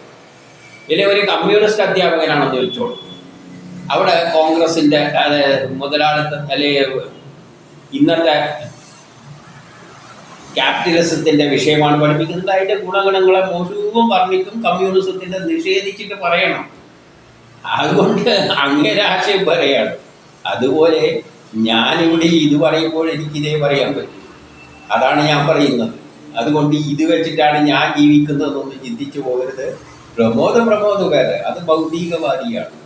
ഇവിടെ ഇത് പറയുമ്പോൾ ഈ സത്യം പറയാൻ ഞാൻ ബാധ്യസ്ഥയാണ്. ഒരു ക്ലാസ് എടുക്കുന്ന പോലെ ഞാൻ പറയുന്നതായിട്ട് കണ്ടാൽ മതി. അല്ലാതെ എന്നെ അടിച്ചിട്ട് ഇത് എൻ്റെ ആത്മാവിനെ അടിച്ചിട്ടില്ലല്ലോ എന്ന് ചോദിച്ചു കഴിഞ്ഞാൽ അതൊന്നും നടക്കുന്ന കാര്യം അല്ല. ഇതാണ് പറഞ്ഞത്, നമ്മളെ അവിവേകികളായിട്ടാണ്, നമ്മളെ അടക്കം എന്നെ അടക്കം അവിവേകിയായിട്ടാണ് സൃഷ്ടിച്ചിരിക്കുന്നത്. അതിനാൽ നിരന്തര വിദ്വേഷം കൊണ്ടായാലും ഭക്തി കൊണ്ടായാലും, അതുകൊണ്ട് വിദ്വേഷം ഉണ്ടായാലും ഭക്തി കൊണ്ടായാലും പേടിച്ചിട്ടാണെങ്കിലും സ്നേഹം വഴിക്കാണെങ്കിലും അനുരാഗം മൂത്തിട്ടാണെങ്കിലും, ചിലവർക്ക് കൃഷ്ണനോടല്ല അനുരാഗം, ചില പാട്ടുകളെല്ലാം കിട്ടും അനുരാഗം മൂത്തിട്ട് കൃഷ്ണനെ ഭർത്താവിൻ്റെ നിലയിൽ ഇരുന്ന് പാടുന്ന യൂട്യൂബുകൾ കാണാം. അത് അനുരാഗം മൂത്തിട്ടാണ്. വേണ്ടിയില്ല ഭഗവാനിൽ മനസ്സ് ചേർക്കുക, മാർഗവ്യത്യാസം നോക്കേണ്ടതില്ല. ഈ മാർഗത്തെപ്പറ്റി ചിന്തിക്കേണ്ട എന്നാണ് ഇവിടെ പറയുന്നത്. ഏത് മാർഗത്തിലൂടെയായാലും, ഇപ്പം വിദ്വേഷം വെച്ചിട്ടാണെങ്കിൽ ശത്രുത, ദൈവത്തോട് വലിയ ശത്രുത എന്ന് പറഞ്ഞാൽ വിശ്വസിക്കാതെ ആഗ്രഹമൊന്നും ഇല്ലാതെ നിഷേധിക്കുന്ന എല്ലാവരും പെടുത്താം.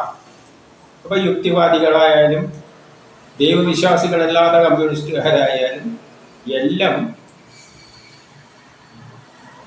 ആ മാർഗങ്ങളൊന്നും ഒരു പ്രശ്നമല്ല. അവർ നിഷേധിക്കുകയോ എന്തോ ചെയ്യുന്നതൊന്നും ഒരു പ്രശ്നമല്ല. കാരണം എന്താണെന്ന് വെച്ചാൽ,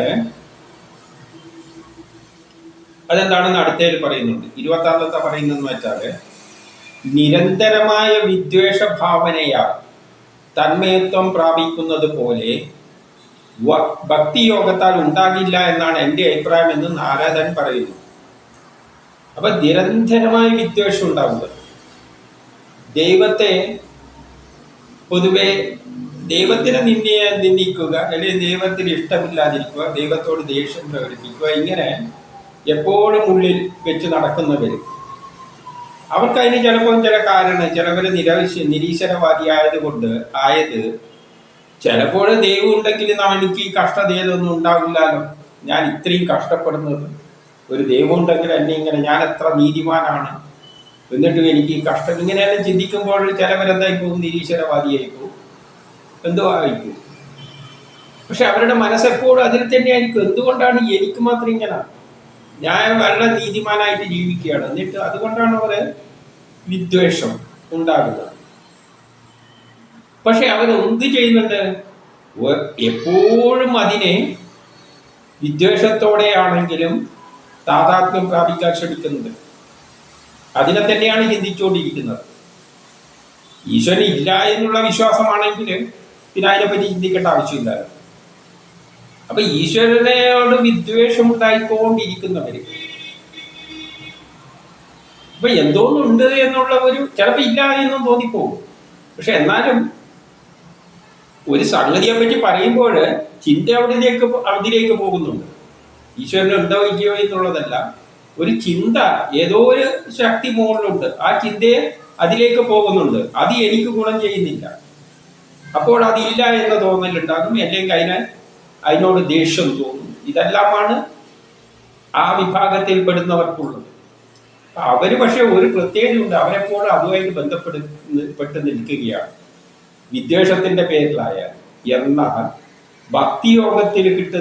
ഭക്തിയോഗത്തിൽ അതിനെക്കാട്ടിയും ഗുണം കിട്ടും, ഭക്തിയോഗത്തിൽ ഉണ്ടാകില്ല എന്നാണ് പറയുന്നത്. അതുകൊണ്ടുള്ള ഗുണം ഭക്തിയോഗത്തിലൂടെ കിട്ടിയില്ല. ഭക്തിയുള്ളവന്റെ പ്രത്യേകത എന്താണെന്ന് വെച്ചാൽ, അവന്റെ ഭക്തി എന്ന് പറഞ്ഞാൽ അവന്റെ ഭൂരിപക്ഷം പേരിലും നിഷ്കാമം, ഒരു താല്പര്യമില്ലാത്ത ഭക്തി, അതിനെ മാത്രം വിശ്വസിക്കുന്നവരെ സന്യാസത്തിലേക്ക് പോകും. അത് വേറെ വിഭാഗം. അല്ല, സാധാരണ ജനങ്ങളുടെ ഇടക്ക് ഭക്തി ഉണ്ടാകുന്നത് എന്തിനു വേണ്ടിയിട്ടാണ്? നമ്മളെന്തെങ്കിലും കാര്യം സാധിക്കാൻ വേണ്ടിയിട്ട്. അപ്പൊ അവർ ഒരിക്കൽ ഭക്തി ആവശ്യം വരുമ്പോൾ ഭക്തി തോന്നും, പിന്നെ അതിനങ്ങ് മറക്കും, നമ്മുടെ ഭൗതിക ജീവിതത്തിന്റെ പിന്നാലെ പോകും. അപ്പൊ അവർക്ക് കിട്ടുന്ന ഗുണത്തെക്കാട്ടി എത്രയോ ഇരട്ടാണ് ഇവർക്ക് കിട്ടില്ല എന്നാണ് പറയുന്നത്. അതിനെക്കാട്ടി എത്രയോ ഇരട്ടിയാണ് നിരന്തരമായിട്ട് വിദ്വേഷം വെച്ച് പുലർത്തുന്നവർക്ക് കിട്ടുന്നത്. ഏതൊരു ഉദാഹരണം വെച്ച് പറയുകയാണ്.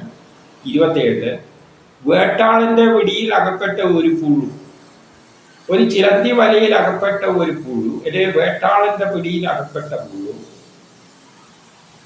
എപ്പോഴും അതിന് ദേഷ്യം വരും. ചിലപ്പോൾ ഇതിനോട് ദേഷ്യം വരും, ഇങ്ങനെ അങ്ങ് കടിച്ചു നിന്നാളെയാണെന്നുള്ള ഒരു ദേഷ്യത്തിന് പ്രതികരിക്കും, പേടിപ്പിക്കുക. അല്ലെങ്കിൽ പേടിച്ച് വരണ്ട് എന്നെ ഒന്നും ചെയ്യല്ലേ എന്ന നിലയിൽ നിൽക്കുക പുഴു. അപ്പം പുഴുവിന് ദേഷ്യം ഉണ്ടാകാം, ഇല്ലെങ്കിൽ പേടിച്ചിട്ട് അതിനോടെ തന്നെ എപ്പോഴും ചിന്തയിൻ്റെ നേരെയായിരിക്കും, അതിൻ്റെ നേരെയായിരിക്കും. നിരന്തരം അതിനെ ധ്യാനിച്ചിട്ട് അവസാനം അതുമായിട്ട് താതാത്മ്യം പ്രാപിക്കുന്ന പുഴുവായിട്ട് വയറ്റിലെത്തും, അതുമായിട്ട് താതാത്മ്യം പ്രാപിക്കും. അതുപോലെ ദേഷ്യം കൊണ്ടായാലും വിദ്വേഷം കൊണ്ടായാലും എപ്പോഴും അതിനെ തന്നെ ചിന്തിക്കുകയാണെങ്കിൽ അതിൽ നിന്ന് കിട്ടുന്ന ഗുണം വളരെ, അതാണ് ഏറ്റവും കൂടുതൽ താതാത്മ്യം പ്രാപിക്കാൻ, അതുമായിട്ട് ചേരാൻ ഏറ്റവും സാധ്യത അതിനാണെന്ന് പറയുകയാണ്. കാരണം എപ്പോഴും മനസ്സ് അതിൽ തന്നെ വെച്ചിരിക്കുകയാണ്. നമ്മൾ വേറൊരു കാര്യം നോക്കിയാൽ മതി. ചില രാഷ്ട്രീയ പാർട്ടികൾ വളരെയധികം എതിർക്കുന്ന ചില നേതാക്കന്മാർ, മറ്റുള്ള രാഷ്ട്രീയ പാർട്ടികൾ ഒരു രാഷ്ട്രീയ പാർട്ടി എന്ന് വെച്ചോ വളരെയധികം എതിർക്കുന്നു വെച്ചോ, കുറേ കാലം കഴിഞ്ഞ് എപ്പോഴും അയാളുടെ ചിന്ത എതിരായിട്ടായിരിക്കും. ഒരു നിമിഷം കാണാൻ അയാൾ ആ പാർട്ടിയിൽ ചേർന്നിരിക്കുന്നു. അതുപോലെയുള്ള ഉദാഹരണമായിട്ട് എടുത്താൽ മതി. ഇനി 28 ഇപ്രകാരം മായാൽ അവതരിച്ച സർവശക്തനായ ശ്രീകൃഷ്ണനിൽ വിദ്വേഷത്താലുള്ള തുടർച്ചയായ സ്മരണയാൽ പാപമകലും എന്ന് പറയുകയാണ്. എന്നിട്ട് നിന്തിരിയോടിയെ പ്രാപിക്കുന്നു പറയുകയാണ്. സ്ഥിരമായിട്ട് വിദ്വേഷം കൊണ്ടാണെങ്കിലും ദേഷ്യം കൊണ്ടാണെങ്കിലും എപ്പോഴും അതിൻ്റെ നേരെ ദേഷ്യം ആയിക്കൊണ്ടിരുന്നു കഴിഞ്ഞാൽ പരിശുദ്ധനായിട്ട് അതിൽ ചേരുമെന്ന് പറയുകയാണ്. അപ്പോൾ നമ്മളിപ്പോൾ ഇടയ്ക്ക് ആത്മീയവാദിയാണ് അല്ലെങ്കിൽ ദൈവത്തിൽ വിശ്വാസമുള്ളവരാണെന്ന് പറയുന്നതിലൊന്നും വലിയ കാര്യമൊന്നുമില്ല. ചിലപ്പോൾ അവരെക്കാട്ടി വേഗത്തിൽ ബ്രഹ്മസാക്ഷാത്കാരം നേടുന്നത് ഈ നിരീശ്വരവാദികളും എല്ലാം മറ്റുമായിരിക്കാം. കാരണം അവരെപ്പോഴും അതിനെ തന്നെ ചിന്തിച്ച് നിഷേധിച്ചുകൊണ്ട് നടക്കുമ്പോൾ അതുമായിട്ട് ഒരു ബന്ധം അവർക്കുണ്ട്, കണ്ടിന്യൂസ് ആയിട്ട് ബന്ധം. അപ്പം ചോദിക്കും, ഈ എതിർക്കുന്നതും അനുകൂലിക്കുന്നത് ഏതാ നല്ലതെന്ന്. കാരണം ഈ ബ്രഹ്മം എന്ന് പറഞ്ഞാൽ നിർഗുണമാണ്, അതിന് എതിർപ്പുമില്ല. എതിർക്കുന്നതും സ്തുതിക്കുന്നതും ഒരുപോലെയാണ്. അത് തന്നെയാണ് സന്യാസത്തിലേക്ക് തിരിയുന്നവരോട് ആദ്യം എന്താ പറയുന്നത്? ദേഷ്യം ഉണ്ടാകാൻ പാടില്ല, ആരെയും നിന്ദിക്കാനും പോകാൻ പാടില്ല, ആരെയും സ്തുതിക്കാനും പോകാൻ പാടില്ല. കാരണം എല്ലാം ഒരേ സമഭാവനയിൽ കാണും. അപ്പോഴാണ് നിർഗുണമായ ബ്രഹ്മത്വം. ആ ബ്രഹ്മത്തെ സംബന്ധിച്ചിടത്തോളം വിദ്വേഷം ഉണ്ടായാലും വേണ്ടിയില്ല,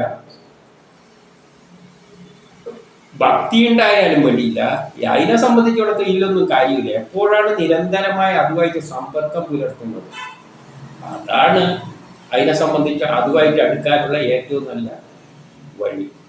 ആ ബ്രഹ്മവുമായിട്ട് ചേരാനുള്ള എപ്പോഴും സമ്പർക്കം. അത് വിദ്വേഷം കൊണ്ടായാലും വേണ്ടിയില്ല, ഭക്തി കൊണ്ടായാലും വേണ്ടിയില്ല. അതുകൊണ്ട് 29 എന്ത് പറയുന്നു? അതിനാൽ ഭക്തി കൊണ്ടായാലും കാമം കൊണ്ടായാലും ദ്വേഷം കൊണ്ടായാലും ഭയന്നിട്ടായാലും സ്നേഹം തോന്നിയിട്ടായാലും ഭഗവാനിൽ മനസ്സർപ്പിച്ചാൽ ആ ഭഗവാന്റെ നേരെ എപ്പോഴും മനസ്സ് പോയാൽ തന്മൂലം ആ പാപമെന്ന് ഭഗവാനിൽ ചിലർ സായുജ്യമടയുന്നു, ചിലവര് ഭഗവാന്റെ സായുജ്യമടയും. എല്ലാവരും ഒന്നുമില്ല, അതെല്ലാം ആ ശക്തി തീരുമാനിക്കുന്നവർ. എന്നാൽ ഏറ്റവും കൂടുതൽ സാധ്യത ഏതെങ്കിലും തരത്തില് ആ ഈശ്വരനുമായിട്ട് ബന്ധമുണ്ടാകും. അത് ദേഷ്യമായാലും വേണ്ടിയില്ല, സ്നേഹമായാലും വേണ്ടിയില്ല, വിദ്വേഷമായാലും വേണ്ടിയാലും ഒന്നും ഒരു കാര്യമില്ല. കാരണം അതൊന്നും അത് ശ്രദ്ധിക്കുന്നില്ല. ഉദാഹരണമായിട്ട് ചന്ദ്രനെ നോക്കിയിട്ട് ഇവിടുന്ന് പട്ടികൾ കുരച്ചുകൊണ്ടിരുന്ന ചന്ദ്രൻ എന്താണ്? ചന്ദ്രൻ അതിനൊന്നും ശ്രദ്ധയെടുക്കുന്നില്ല. പക്ഷെ അതിനെ ശ്രദ്ധിച്ചുകൊണ്ടിരിക്കുന്നുണ്ടോ? കാരണം പട്ടിയെപ്പോൾ അതിനെ തന്നെ നോക്കിയിരിക്കുന്നുണ്ട്, അതുകൊണ്ടാണ് കുരച്ചുകൊണ്ടിരിക്കുന്നത്. ശ്രദ്ധ മുഴുവൻ അവിടെയാണ്. എന്നാൽ ഭക്തന്മാർക്ക് കാര്യം അതുപോലെ തന്നെ എപ്പോഴും എതിർക്കുന്ന വിദേശം വരുമ്പോൾ കഷ്ടപ്പാട് ദാരിദ്ര്യം, എപ്പോഴും കഷ്ടപ്പാട് ദാരിദ്ര്യമാണെങ്കിൽ ഇപ്പോൾ ഈശ്വരൻ എന്താ ഇങ്ങനെ, എൻ്റെ കാര്യത്തിൽ ഒരു തീരുമാനമില്ല, ഈശ്വരനും ഇല്ല, അത് ഒരു വല്ലാത്ത ടൈപ്പാണ്, ഇങ്ങനെ എപ്പോഴും ചിന്ത പോയിക്കൊണ്ടിരിക്കും. അപ്പോൾ അതുമായിട്ട് ബന്ധം എപ്പോഴും അവർക്കാണ്. അല്ലാതെ ഭക്തി എന്ന് പറഞ്ഞവർക്ക് എന്തെങ്കിലും കാര്യം വരുമ്പോൾ ആവശ്യം വരുമ്പോൾ പോയിട്ട് എൻ്റെ ഇന്ന സാധിപ്പിച്ചാണ് എന്നും പറഞ്ഞാൽ അതൊട്ട് നടക്കാനും പോകുന്നില്ല. അതുകൊണ്ട് അതിനെക്കാട്ടി നിരന്തരം എന്ന് പറയുന്നത് ഇവർക്ക് തന്നെയാണ് എന്നാണ് നാരദന്റെ അഭിപ്രായം. അതിന് ഉദാഹരണം പറയുകയാണ്, ഗോപസ്ത്രീകൾക്ക് കാമം കൊണ്ടാണ്, കംസന് ഭയം കൊണ്ടാണ്. കംസനെപ്പോഴും ഭയമാണ്. കാരണം എന്തെങ്കിലും എപ്പോഴാ ഗേരി വരുവാന്നറിയില്ല. രാജാക്കന്മാർക്ക് ദ്വേഷം കൊണ്ടാണ്. രാജാക്കന്മാർക്ക് ദേഷ്യം ഉണ്ടാവും. തങ്ങളെന്തൊക്കെ അനീതി ചെയ്യുമ്പോൾ വന്നിട്ട് നിഗ്രഹിക്കും. കാരണം അധർമ്മം വരുമ്പോൾ ഞാൻ വരുന്നു പറഞ്ഞുകൊണ്ട് രാജാക്കന്മാർക്ക് എപ്പോഴും ദേഷ്യമാണ്. യാദവർ വേക്ഷ കൊണ്ടും നിങ്ങൾ സ്നേഹം കൊണ്ടും, നിങ്ങൾക്ക് സ്നേഹം കൊണ്ടാണ്, എനിക്ക് ഭക്തി കൊണ്ടാണ്. അതായത് നാരദനെപ്പോഴും ഭക്തി കൊണ്ടാണ്. അപ്പം ഭഗവാന് താല്പര്യം നേടിയിരിക്കുന്നത്. അങ്ങനെയാണ് ഭഗവാന് താല്പര്യം ഉണ്ടാകേണ്ടത്. ഇന്ന കാരണമൊന്നുമില്ല. എന്നാൽ 31 പറയുകയാണ്, വേനന് എന്തുകൊണ്ടാണ് നരകത്തിൽ പോയെന്ന് വെച്ചാൽ ഈ ഒരു മാർഗത്തിലും വേനൻ ദേഷ്യത്തിൻ്റെ നിലയിലായാലും ഇല്ല, സ്നേഹത്തിൻ്റെ നിലയിലായാലും ഒരു തരത്തിലും വേനന് ഈ ഭഗവാനുമായിട്ട് അങ്ങനെ ചിന്തിക്കാതെ നടക്കുകയാണ്. ഭഗവാനെ ചിന്തിക്കുന്ന പരിപാടിയില്ല. അതുകൊണ്ട് സായുജ്യം നേടിയുമില്ല. അതിനാൽ ഏതെങ്കിലും ഒരു തരത്തിൽ ശ്രീകൃഷ്ണനിൽ മനസ്സിനെ ഉറപ്പിക്കണം. അതുകൊണ്ട് ഏത് വിധത്തിലായാലും വേണ്ടിയില്ല, മനസ്സ് ശ്രീകൃഷ്ണനിൽ ആ ശക്തിയിൽ എത്തിയാൽ മതി, ഉറപ്പിക്കണം. വിദ്വേഷമായാലും വേണ്ടിയില്ല, സ്നേഹം ഉണ്ടായാലും ഏത് തരത്തിലായാലും വേണ്ടിയില്ല. 32 പറയാം, നിങ്ങളുടെ ചിറ്റമ്മയുടെ പുത്രനായ ശിശുപാലനും ദത്തവക്രനും വിഷ്ണുവിൻ്റെ പാർശ്വതന്മാരായിരുന്നു. ഈ പറയുന്ന 2 അസുരന്മാർ, ശിശുപാലനും ദന്തവക്രനും, അവരെ പണ്ട് വിഷ്ണുവിൻ്റെ കാവൽക്കാരായിരുന്നു. പക്ഷെ ബ്രാഹ്മണ ശാപത്താലാണ് അവിടുന്ന് താഴത്തോട്ടേക്ക് പോയത്. അല്ലാതെ അവർ അസുരന്മാരൊന്നുമല്ല. പണ്ട് ഇവർ ദേവന്മാരായിട്ട് ഇവരുടെ വിഷ്ണുവിൻ്റെ കാവൽക്കാരായിരുന്നു എന്ന് പറയുകയാണ്. അതുകൊണ്ട് വിഷ്ണുവിന് അങ്ങനെ വേറെ താല്പര്യമൊന്നുമില്ല. കാരണം വിഷ്ണു നിർഗുണമാണ്. ലോകം ഇങ്ങനെ പോകണമെന്നുള്ള ഒരു താല്പര്യമുണ്ട്, അത് സംരക്ഷിക്കണം. അതിന് ഓരോ കാലത്തിനനുസരിച്ച് ആരാണ് ആ കാലത്തിന് അങ്ങോട്ടേക്ക് ലോകത്തെ നയിക്കുന്നത്, അതിൻ്റെ കാലത്തോടൊപ്പം നിൽക്കും. കാരണം വിദേശികൾ ഇവിടെ വന്നപ്പോൾ വിദേശികളുടെ പക്ഷത്താണ് കൃഷ്ണൻ ആ കാലത്തെ ദേവത ഈശ്വരൻ നിന്നത്. കാരണം എന്തുകൊണ്ടാണ്? വിദേശികൾ ഇവിടെ വരുന്നു, ഈ രാജ്യങ്ങളെല്ലാം ലോകത്തെ ഒന്നാക്കുന്നു, പിന്നെ എന്ത് ചെയ്യുന്നുണ്ട്, അവരെ ടെക്നോളജിയിൽ ഇവിടെ കൊണ്ടുവരുത്തുന്നു, ഇവിടുത്തെ വിദ്യാഭ്യാസ സ്ഥാപനങ്ങളെല്ലാം ഉയർത്തുന്നു, ഈ നാട്ടിൽ വിജ്ഞാനം പ്രചരിപ്പിക്കുന്നു. അതെല്ലാം വലിയ കാര്യങ്ങളാണ്. അതിൻ്റെ ഇടക്കാണ് ചൂഷണവും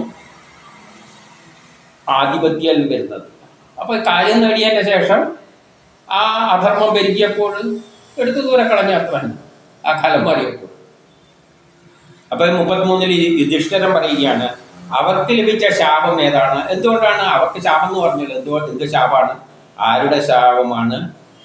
എന്നിട്ട് പറയാണ്, ശ്രീഹരിയുടെ ഈ ആൾക്കാരുടെ എല്ലാ അവസ്ഥകൾ ഭയങ്കരം തന്നെയാണ്, അതിശയകരമാണ്.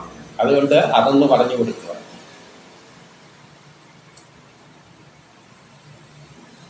ഇനി 34, പ്രാകൃതങ്ങളായ ദേഹാദികളില്ലാത്ത വൈകുണ്ഠവാസികൾക്ക് അവര് പ്രാകൃതമായ ദേഹമൊന്നുമില്ലാതെ, കാരണം പ്രാകൃതമാണ്, സൃഷ്ടി അടക്കുന്നതിനെക്കാട്ടി മുമ്പിലുള്ള കാര്യമാണ്.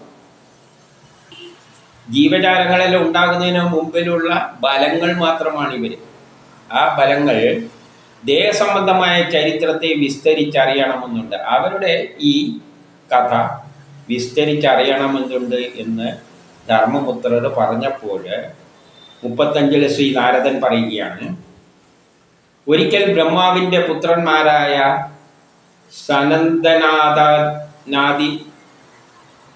സനന്ദന്മുലായ ഋഷീശ്വരന്മാര് 3 ലോകവും ചുറ്റിക്കറങ്ങുന്നതിൻ്റെ ഇടക്കിലും വിഷ്ണു ലോകത്തിലും എത്തിച്ചേർന്നു. സനകാദികൾ എന്ന് പറയുന്നവരെ തന്നെ. അവര് 36 പറയാണ് 5-6 വയസ്സ് പ്രായം തോന്നിക്കുന്ന തരത്തിലാണ്. അപ്പോൾ ആ കാലഘട്ടത്തിൽ, ഇത് പ്രപഞ്ച സൃഷ്ടി തുടങ്ങുന്നതിനെക്കാട്ടി മുമ്പിൽ വിഷ്ണു എല്ലാം ഉള്ള കാലഘട്ടത്തിലുള്ളതാണ്. അപ്പോൾ ഇവരാരാണ്? ഇവരെ ചെറിയ 5-6 പ്രായമുള്ളവരാണ് എന്ന് പറയുമ്പോൾ യൗവനം, അതായത് ഇവരിലൂടെയാണ് വേദങ്ങൾ പ്രചരിക്കുന്നത്. അപ്പൊ ശാസ്ത്രത്തിന് എപ്പോഴും എന്താണ്? കുട്ടികളാണ്. ആദ്യം ഉണ്ടാകുന്ന ഇത് ശാസ്ത്രമാണ്. അതാണ് കുട്ടികളുമായിട്ട് താരതമ്യം ചെയ്തത്. പ്രപഞ്ചം സൃഷ്ടിക്കുന്നതിന് മുമ്പിൽ സയൻസ് വേണം. വീടുണ്ടാക്കുന്നതിനെക്കാട്ടി മുമ്പിൽ സയൻസിന്റെ അടിസ്ഥാനത്തിൽ ഒരു പ്ലാന് വേണം. അപ്പൊ ആദ്യം ഉണ്ടായത് വേദങ്ങളാണ്. അത് ഇവരിലൂടെയാണ്. അപ്പൊ സയൻസ്, ഈ സയൻസും ഏതിൽ നിന്ന് തന്നെയാണ് ഉണ്ടായത്? ശ്രീഹരിയിൽ നിന്നാണ് ഉണ്ടായത്. വിഷ്ണുവിൽ നിന്ന് തന്നെ വേണമെങ്കിൽ പറയാമല്ലോ, ഒന്ന് തന്നെയാണ്. അപ്പൊ അതും സയൻസും തമ്മിലുള്ള ബന്ധം എന്താണെന്ന് വെച്ചാൽ വേദത്തിൽ തന്നെ പറഞ്ഞിട്ടുണ്ട്, ജ്ഞാനം വേദമാണ് ബ്രഹ്മം എന്ന് പോലും പറഞ്ഞിട്ടുണ്ട്. അപ്പം വിഷ്ണുവിനെയും വേദങ്ങളെയും അത് കൈകാര്യം ചെയ്യുന്ന സനന്ദനാദി ഋഷികേശ്വരന്മാരെയും എല്ലാം ഒന്നായിട്ട് കാണണം. അവരുടെ ഇടക്ക് വേർതിരിവില്ല. സയൻസും ബ്രഹ്മവും ഒന്ന് തന്നെയാണ്. പ്രപഞ്ചം ഉണ്ടായിരിക്കുന്നത് സയൻസിലൂടെയാണ്. അതുകൊണ്ട് ബ്രഹ്മം തന്നെയാണ് സയൻസ്, ജ്ഞാനം. അപ്പോൾ അവര് ഈ സനന്ദനാദികളിലൂടെയാണ് വന്നിരിക്കുന്നത്. അതുകൊണ്ട് അവരുടെ ഈ വേദങ്ങൾ എന്നതിനെ ഇവരുമായിട്ട് കാണാം. അപ്പം വേദങ്ങൾ ഇവരാണ്, ഇവര് വിഷ്ണുവും ശ്രീഹരിയെല്ലാം തന്നെയാണ്. അപ്പം അവരുടെ ഇടക്ക് എന്തില്ല? ഒരു ഭേദം കാണേണ്ടതില്ല.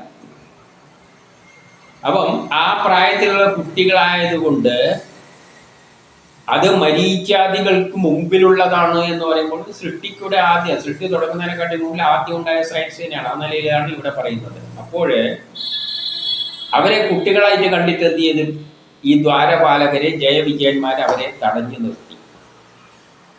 അപ്പൊ കഥയിലൂടെ ഒരു കാര്യം പറയുകയാണ്. അപ്പോൾ അവിടെ നിന്നുള്ള ഒരു വിഷ്ണുവിൻ്റെ തന്നെ പാർശ്വരന്മാരായ 2 ബലങ്ങളാണ്. വിഷ്ണുവും ബലമാണ്, അതിൽ നിന്നും 2 ബലങ്ങളാണ് പിന്നെ എന്തായിട്ട് വരുന്നത്? അടുത്ത ജന്മത്തിലെ അസുരന്മാരായിട്ട് ജനിക്കുന്നത്. അപ്പൊ എല്ലാം ബ്രഹ്മത്തിൽ നിന്ന് തന്നെയാണ് വരുന്നത്. അപ്പം വിഷ്ണു ദേവന്മാരായിട്ട് വരുമെങ്കിൽ വിഷ്ണുവിൻ്റെ പാർശ്വരന്മാരെ അസുരന്മാരായിട്ട് വരും. ആ നിലയിൽ കണ്ടാൽ മതി. അപ്പൊ അതിനൊരു കഥ വെച്ചിട്ട് അവർ കടത്തിവിട്ടില്ല, സയൻസിനെ കടത്തിവിട്ടില്ല, അല്ലെങ്കിൽ ഈ സനകാദികളെ കടത്തിവിട്ടില്ല, അതുകൊണ്ട് അവർ ശപിച്ചു എന്ന് പറയുകയാണ്. അവൻ കുട്ടികൾക്ക് ദേഷ്യം വന്നിട്ട് അവർ കുപിതരായി ഇപ്രകാരം ശപിച്ചു, നിങ്ങളിൽ ഈ വിധം രജോ തമോ ഗുണങ്ങളായതിനാൽ. അപ്പം വിഷ്ണുവിന് സത്വഗുണമാണ്, ശാന്തമായി നിൽക്കുന്ന ഒരവസ്ഥയാണ്, സ്ഥിരമായ അവസ്ഥയാണ്. രജോ ഗുണതാങ്ങൾ എന്ന് പറഞ്ഞാൽ ആക്ഷനും റിയാക്ഷനുമാണ്. കർമ്മത്തിനെ പ്രേരിപ്പിക്കുന്നവരും കർമ്മത്തെ എതിർക്കുന്നവരും. അപ്പം ഇവർക്ക് അവിടെ ഇരുന്ന് കുറച്ച് ഓവർ സ്മാർട്ട്നെസ് കാണിച്ചത് കൊണ്ടാണ് എന്ത് പറയുന്നത്, ഇവർക്ക് രജോ തമോ ഗുണങ്ങൾ വന്നതിനാൽ ഈ സ്ഥാനം, വിഷ്ണുവിൻ്റെ സ്ഥാനം അലങ്കരിക്കാൻ യോഗ്യരല്ല. അതുകൊണ്ട് നിങ്ങൾ എന്ത് ചെയ്യുക, മൂഢന്മാരായ നിങ്ങൾ അസുരജന്മത്തിൽ പതിക്കട്ടെ എന്ന് പറഞ്ഞു. ഇനി 38 പറയുകയാണ്, പിന്നെ ഇപ്രകാരം ശാപത്തോടെ അവരുടെ സ്ഥാനം നഷ്ടപ്പെട്ടപ്പോൾ അവരുടെ സങ്കടം കണ്ടിട്ട് പിന്നെ ശാപമോക്ഷം കൊടുത്തു. എന്താണെന്ന് വെച്ചാൽ ഒരു 3 ജന്മം അങ്ങനെ എടുക്ക്, അതിന് ശേഷം നിങ്ങൾക്ക് തിരിച്ചിട്ട് ഇവിടെ വിഷ്ണു ലോകത്തേക്ക് വന്ന് ഈ സ്ഥാനം ഏറ്റെടുക്കാം, ക്ഷാമഘോഷം. അങ്ങനെയാണ് 38 പറയുന്നു. അനന്തരം അവർ ദിതിയുടെ പുത്രന്മാരായ ജ്യേഷ്ഠനായ ഹിരണ്യകശിപുവും അനുജനായ ഹിരണ്യാക്ഷനുമായിട്ട് ജനിച്ചു. അപ്പോൾ ആ കാലഘട്ടത്തിൽ എതിർക്കുന്ന ശക്തികൾ, ഏതിനെയാണ് എതിർക്കുന്നതെന്നല്ല ആ കഥ വരുന്നിടത്ത് പറയാം. ഹിരണ്യാക്ഷനി ഹിരണ്യകശിപുവിൻ്റെ ഈ കഥ വരുന്നിടത്ത് പറയാം. അവിടെ എതിർക്കുന്ന ശക്തികളാണ് ഈ രണ്ട് ബലങ്ങൾ, ഹിരണ്യാക്ഷനും ഹിരണ്യകശിപുവും. അപ്പൊ അത് വിഷ്ണുവിൽ നിന്ന് തന്നെ പാർശ്വതന്മാരായി വന്നു. വിഷ്ണു ദേവനായിട്ട് വരുമ്പോൾ പാർശ്വതന്മാർ അസുരന്മാരായിട്ട് വരുന്നു. എല്ലാം അതിൽ നിന്ന് തന്നെ വന്നാണ്. എൻ്റെ 40 വിഷ്ണു സിംഹരൂപം കൊണ്ട് ഹിരണ്യകശിപിനെ വഹിച്ചു, പന്നിയുടെ രൂപത്തിൽ ഹിരണ്യാക്ഷനെയും വധിച്ചു.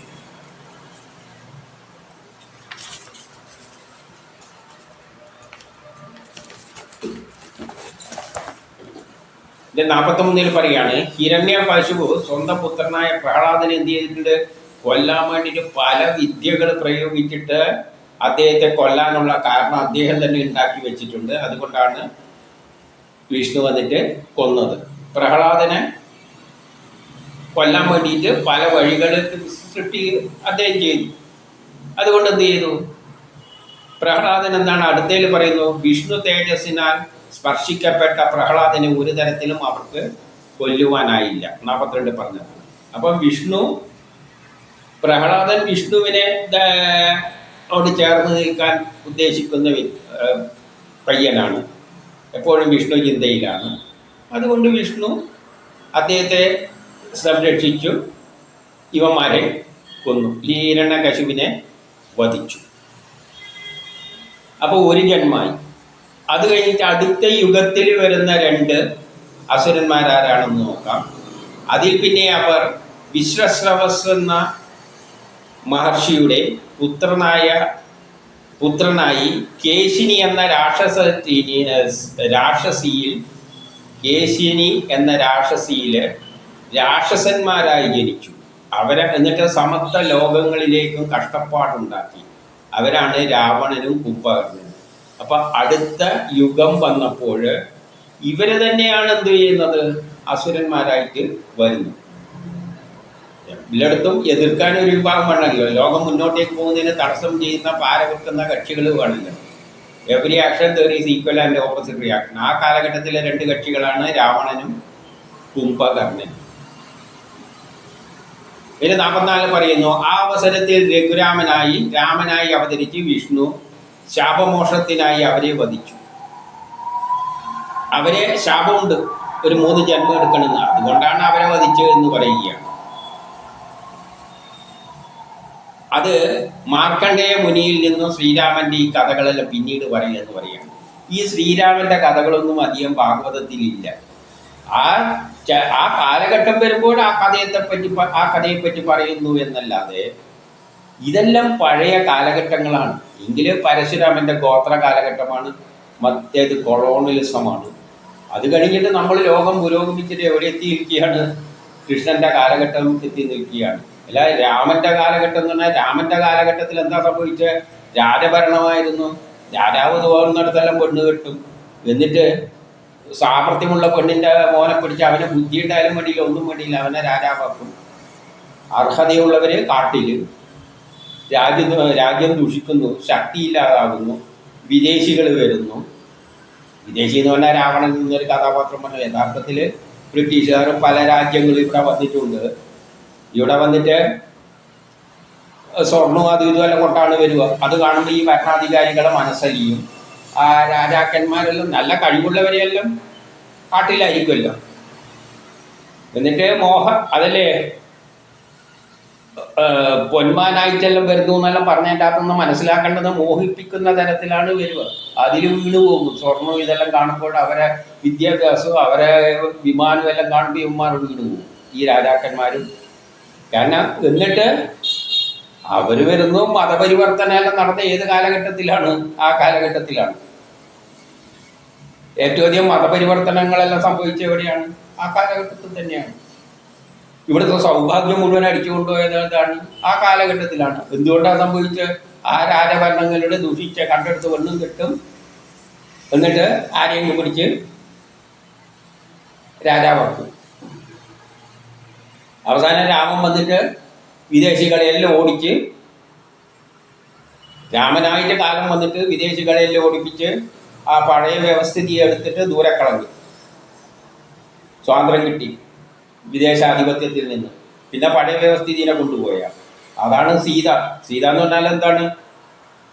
പുരുഷനും പ്രകൃതിയും. പുരുഷൻ രാമനാണെങ്കിൽ പ്രകൃതി ആണ് സീത, അല്ലെങ്കിൽ ആ വ്യവസ്ഥിതി, ആ സൗഭാഗ്യം, അതെല്ലാം പഴയതിനെല്ലാം എടുത്ത് കളഞ്ഞ് സീത ഭൂമിയിലേക്ക് പോയി എന്നാണ് മറഞ്ഞുപോയി. പിന്നെ ഏത് സിസ്റ്റമാണ് സ്വീകരിച്ച?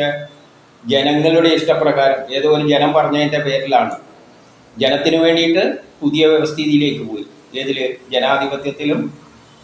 ആ വ്യവസ്ഥിതിയാണ് ചൂതുകളി വ്യവസ്ഥിതി എന്ന് പറയുന്നത്. ആ ചൂതുകളിൻ്റെ ദൂഷം തീർക്കാനാണ് കൃഷ്ണൻ വന്നത്. ചൂതുകളിനെ കൊണ്ട് ഗുണമുണ്ടോ എന്ന് ചോദിച്ചു കഴിഞ്ഞാൽ ഉണ്ട്. ശാസ്ത്രം പുരോഗമിക്കുന്നുണ്ട്. ഇന്ന് ഇവിടെ ചൂതുകളിയെല്ലാം തന്നെയാണെങ്കിലും ഈ മത്സരത്തിലൂടെ എന്ത് നടക്കുന്നുണ്ട്? ലോകം ശാസ്ത്രം പുരോഗമിക്കുന്നതിനൊന്നും കണക്കില്ല. ലോകം മുഴുവൻ ഒന്നായിട്ടുണ്ട് ഇന്നത്തെ വ്യവസ്ഥിതിയിൽ. ഇപ്പം കേരളത്തിലുള്ള ഒരാൾ മുഴുവൻ ഏതെല്ലാം നാട്ടിലാണ്. ലോകം ഒന്നായി, കൂടുതലൊന്നായി. പണ്ട് വിദേശികൾ ഇവിടെ വന്നിട്ടേ ഉള്ളൂ. ഇവിടെ മതപരിവർത്തനം എല്ലാം നടത്തിയിട്ടുണ്ട് ഇവിടെ. പക്ഷെ ഇപ്പം അതല്ല. ഇവിടെ നമ്മളും അങ്ങും എല്ലാം പോയിട്ട് എല്ലാം മതവുമായിട്ട് ചേർന്നിട്ട് അവിടെ പെണ്ണും കെട്ടിയിട്ടെല്ലാം ജീവിക്കുക. ലോകം മുഴുവൻ ഇപ്പം മതപരിവർത്തനം എന്ന് വേണമെങ്കിൽ പറയേണ്ടി വരും. കാരണം ഇവിടെയുള്ളവരെല്ലാം എവിടെയെല്ലാം പോയിട്ട് എവിടെയെല്ലാം പെണ്ണ് കെട്ടുന്നത്. അപ്പം ലോകം മുഴുവൻ എന്തായി? ഒരു ജാതിയും മതമെല്ലാം ഇല്ലാതാവുകയാണ്, ഒരു വ്യവസ്ഥിതിയായി മാറുകയാണ്. അത് ഈ വ്യവസ്ഥിതിൻ്റെ ഗുണവശമാണ്. ദൂഷവശം എന്താണെന്ന് ചോദിച്ചു കഴിഞ്ഞാൽ ചൂഷണം. അർഹതയുള്ളവന് സ്ഥാനമില്ല, കാട്ടിലേക്ക്. അർഹതയുള്ളവനെല്ലാം കാട്ടിലേക്ക്. ഈ ചൂതുകളിയിൽ പങ്കെടുക്കുന്നവർ ഇവിടെ. അപ്പോഴാണ് കൃഷ്ണനായിട്ട് വന്നത്. ആ കൃഷ്ണന്റെ കഥയാണ് എല്ലായിടത്തും ഇന്ന് ഭാഗവതം നോക്കിയാൽ പറയുമ്പോൾ എല്ലാം രാമന്റെ കഥയ്ക്ക് വലിയ പ്രാധാന്യമില്ല. കാരണം എന്തുകൊണ്ട്? നമ്മളിപ്പോൾ ഈ രാമന്റെ കഥ പറയുന്നവർ തന്നെ ആ വ്യവസ്ഥിതിയിലേക്ക് പോകും. എന്തുകൊണ്ടാണ് കുടുംബ വ്യവസ്ഥിതി ഉണ്ടായിരുന്നത്? അന്ന് കൃഷിയായിരുന്നു മുഖ്യം. എല്ലാവരും ഒരു കുടുംബത്തിൽ എല്ലാവരും ഒന്നിച്ച് താമസിച്ച് കൃഷി ചെയ്ത് അങ്ങനെ ജീവിച്ചു പോകുന്നതാണ്. ഇന്ന് ഈ രാമായണം എല്ലാം പറഞ്ഞ് നടക്കുന്നവർ എന്നാൽ പിന്നെ എൻ്റെ എല്ലാ മക്കളെയും നിങ്ങളെല്ലാം ജോലി കളഞ്ഞിട്ട് വാടാ, നമുക്ക് ഒന്നിച്ച് ഇവിടെ നമ്മളെ വീട്ടിൽ താമസിക്കാം. മക്കൾ മാത്രം വിളിച്ചാൽ പോരാ, എല്ലാ സഹോദരങ്ങളും സഹോദരിമാരും എല്ലാം നിങ്ങളെല്ലാം വിട്ടുപോകാം. നമുക്ക് ഒന്നിച്ച് ഇവിടെ ഇരുന്നിട്ട് ഒന്നിച്ച് ഇവിടെ നിന്ന് പല വ്യവസായങ്ങളും തുടർന്നെല്ലാം പറഞ്ഞ് നിൽക്കുമോ? ചുമ്മാ ഇതെന്തെങ്കിലും എല്ലാം പറയുന്നതിലൊന്നും ഒരു കാര്യമില്ല. ഇതെല്ലാം കളഞ്ഞിട്ടാണ് നമ്മൾ ഇവിടെ എത്തിക്കുന്നത്. ഏതില്? ദ്വാപരയുഗത്തിൽ. അതും കഴിഞ്ഞിട്ട് കലിയുഗത്തിലേക്ക് കടക്കാൻ പോവുകയാണ്. കലിയുഗത്തിൻ്റെ തുടക്കം തന്നെ. തുടക്കത്തിലാണ് ഈ മാറ്റങ്ങളെല്ലാം ഉണ്ടാവുക. ഒരു യുഗത്തിൻ്റെ അവസാനം ദൂഷിക്കുമ്പോഴാണ്. അപ്പോൾ അടുത്ത യുഗത്തിൻ്റെ ഇടയ്ക്കുള്ള ആ ഘട്ടത്തിലാണ് മൂന്നാം ലോകമഹായുദ്ധമെല്ലാം ഉണ്ടാകുക, ഒരു സുന്ദരമായ ലോകം ഉണ്ടാവുക. പോട്ടെ, അതിനെ പിന്നെ പറയാം. അതുകൊണ്ട് ശ്രീരാമൻ്റെ കഥ പിന്നീട് അവർ പറഞ്ഞു പോകും. അത്രയേ ഉള്ളൂ പ്രാധാന്യം കൊടുത്തിട്ടുള്ളൂ. അതെല്ലാം കഴിഞ്ഞ ഘട്ടങ്ങളാണ്. ഇന്ന് 45 അവരാണ് തൻ്റെ ചിറ്റമ്മയുടെ പുത്രന്മാരായി ക്ഷത്രിയരായിട്ട് ജനിച്ചത്. അപ്പം രണ്ടാമത്തെ അത് കഴിഞ്ഞിട്ട് പിന്നത്തെ യുഗത്തിൽ എന്തായിട്ട്, അതായത് കൃഷ്ണൻ്റെ കാലഘട്ടത്തിൽ ആരായി ജനിച്ചു? ക്ഷത്രിയരായിട്ട്. നേരത്തെ പറഞ്ഞ 2 പേര് അവരെന്ത് ചെയ്തു? കൃഷ്ണൻ വധിച്ചു. എന്നിട്ട് അവർക്ക് ശാപമോക്ഷം നേടിക്കൊടുത്തു. വിദ്വേഷത്തിൽ സുദൃഢമായ മനസ്സുള്ളവരായത് മൂലം അവർക്കെന്താണ്? അവരുടെ വയസ്സ് വിദ്വേഷം കൊണ്ട് എപ്പോഴും കൃഷ്ണനെ എതിർത്തുകൊണ്ടിരുന്നതാണ്. അപ്പം ഇപ്പോഴാണ് കൃഷ്ണന്റെ കഥ പറയുന്നത്. മുമ്പെല്ലാം പറഞ്ഞത് ശ്രീഹരിയാണ്, ഈ കൃഷ്ണനൊന്നുമല്ല. ആ കൃഷ്ണൻ ഈ കാലഘട്ടത്തിൽ ആ ശ്രീഹരി കൃഷ്ണൻ എന്ന നിലയിൽ പറയുന്നതേ ഉള്ളൂ. മനസ്സ് വെച്ചത് മൂലം അവർ വിഷ്ണുവിൽ സായുജ്യമടങ്ങും. അവർക്ക് എപ്പോഴും വിദ്വേഷം കൊണ്ട് എപ്പോഴും ഇവരെ പറ്റിയുള്ള ചിന്തയാണ്. അതുകൊണ്ട് എപ്പോഴുള്ള ബന്ധത്തിലേ കാര്യമുള്ളൂ. അല്ലാതെ വിഷ്ണു ആയാലും ശ്രീകൃഷ്ണനായാലും അത് നിർഗുണമാണ്. അതിന് ചീത്തയെന്നോ നല്ലയെന്നോ ഒന്നുമില്ല. ആരാണോ അതുമായിട്ട് ബന്ധം സ്ഥാപിക്കുന്നത്, അത് ഏത് തരത്തിലായാലും വേണ്ടി, വിദ്വേഷത്തിൻ്റെ പേരിലായാലും വേണ്ടി. അങ്ങനെ വിഷ്ണു ലോകത്തിൽ അവർ തിരിച്ചെത്തും. ഇനി 47 യുധിഷ്ഠിരൻ പറയുകയാണ്, വാത്സല്യമുള്ളവനും മഹാമനസ്കനുമായ പുത്രനിൽ എങ്ങനെ വിരോധവും ബുദ്ധിയുണ്ടായി? എങ്ങനെ പ്രഹ്ലാദൻ ശ്രീഹരിയിൽ ഏകചിത്വത്വം ഭവിച്ചു? അതും പറഞ്ഞു തരിക. അതായത് ഇനി ചോദിക്കുന്നത് പ്രഹ്ലാദന്റെ കഥ പറഞ്ഞു കൊടുക്കാൻ വേണ്ടിയാണ്. അപ്പം നമ്മൾ ഇവരുടെ കഥ കഴിഞ്ഞു. ഏത്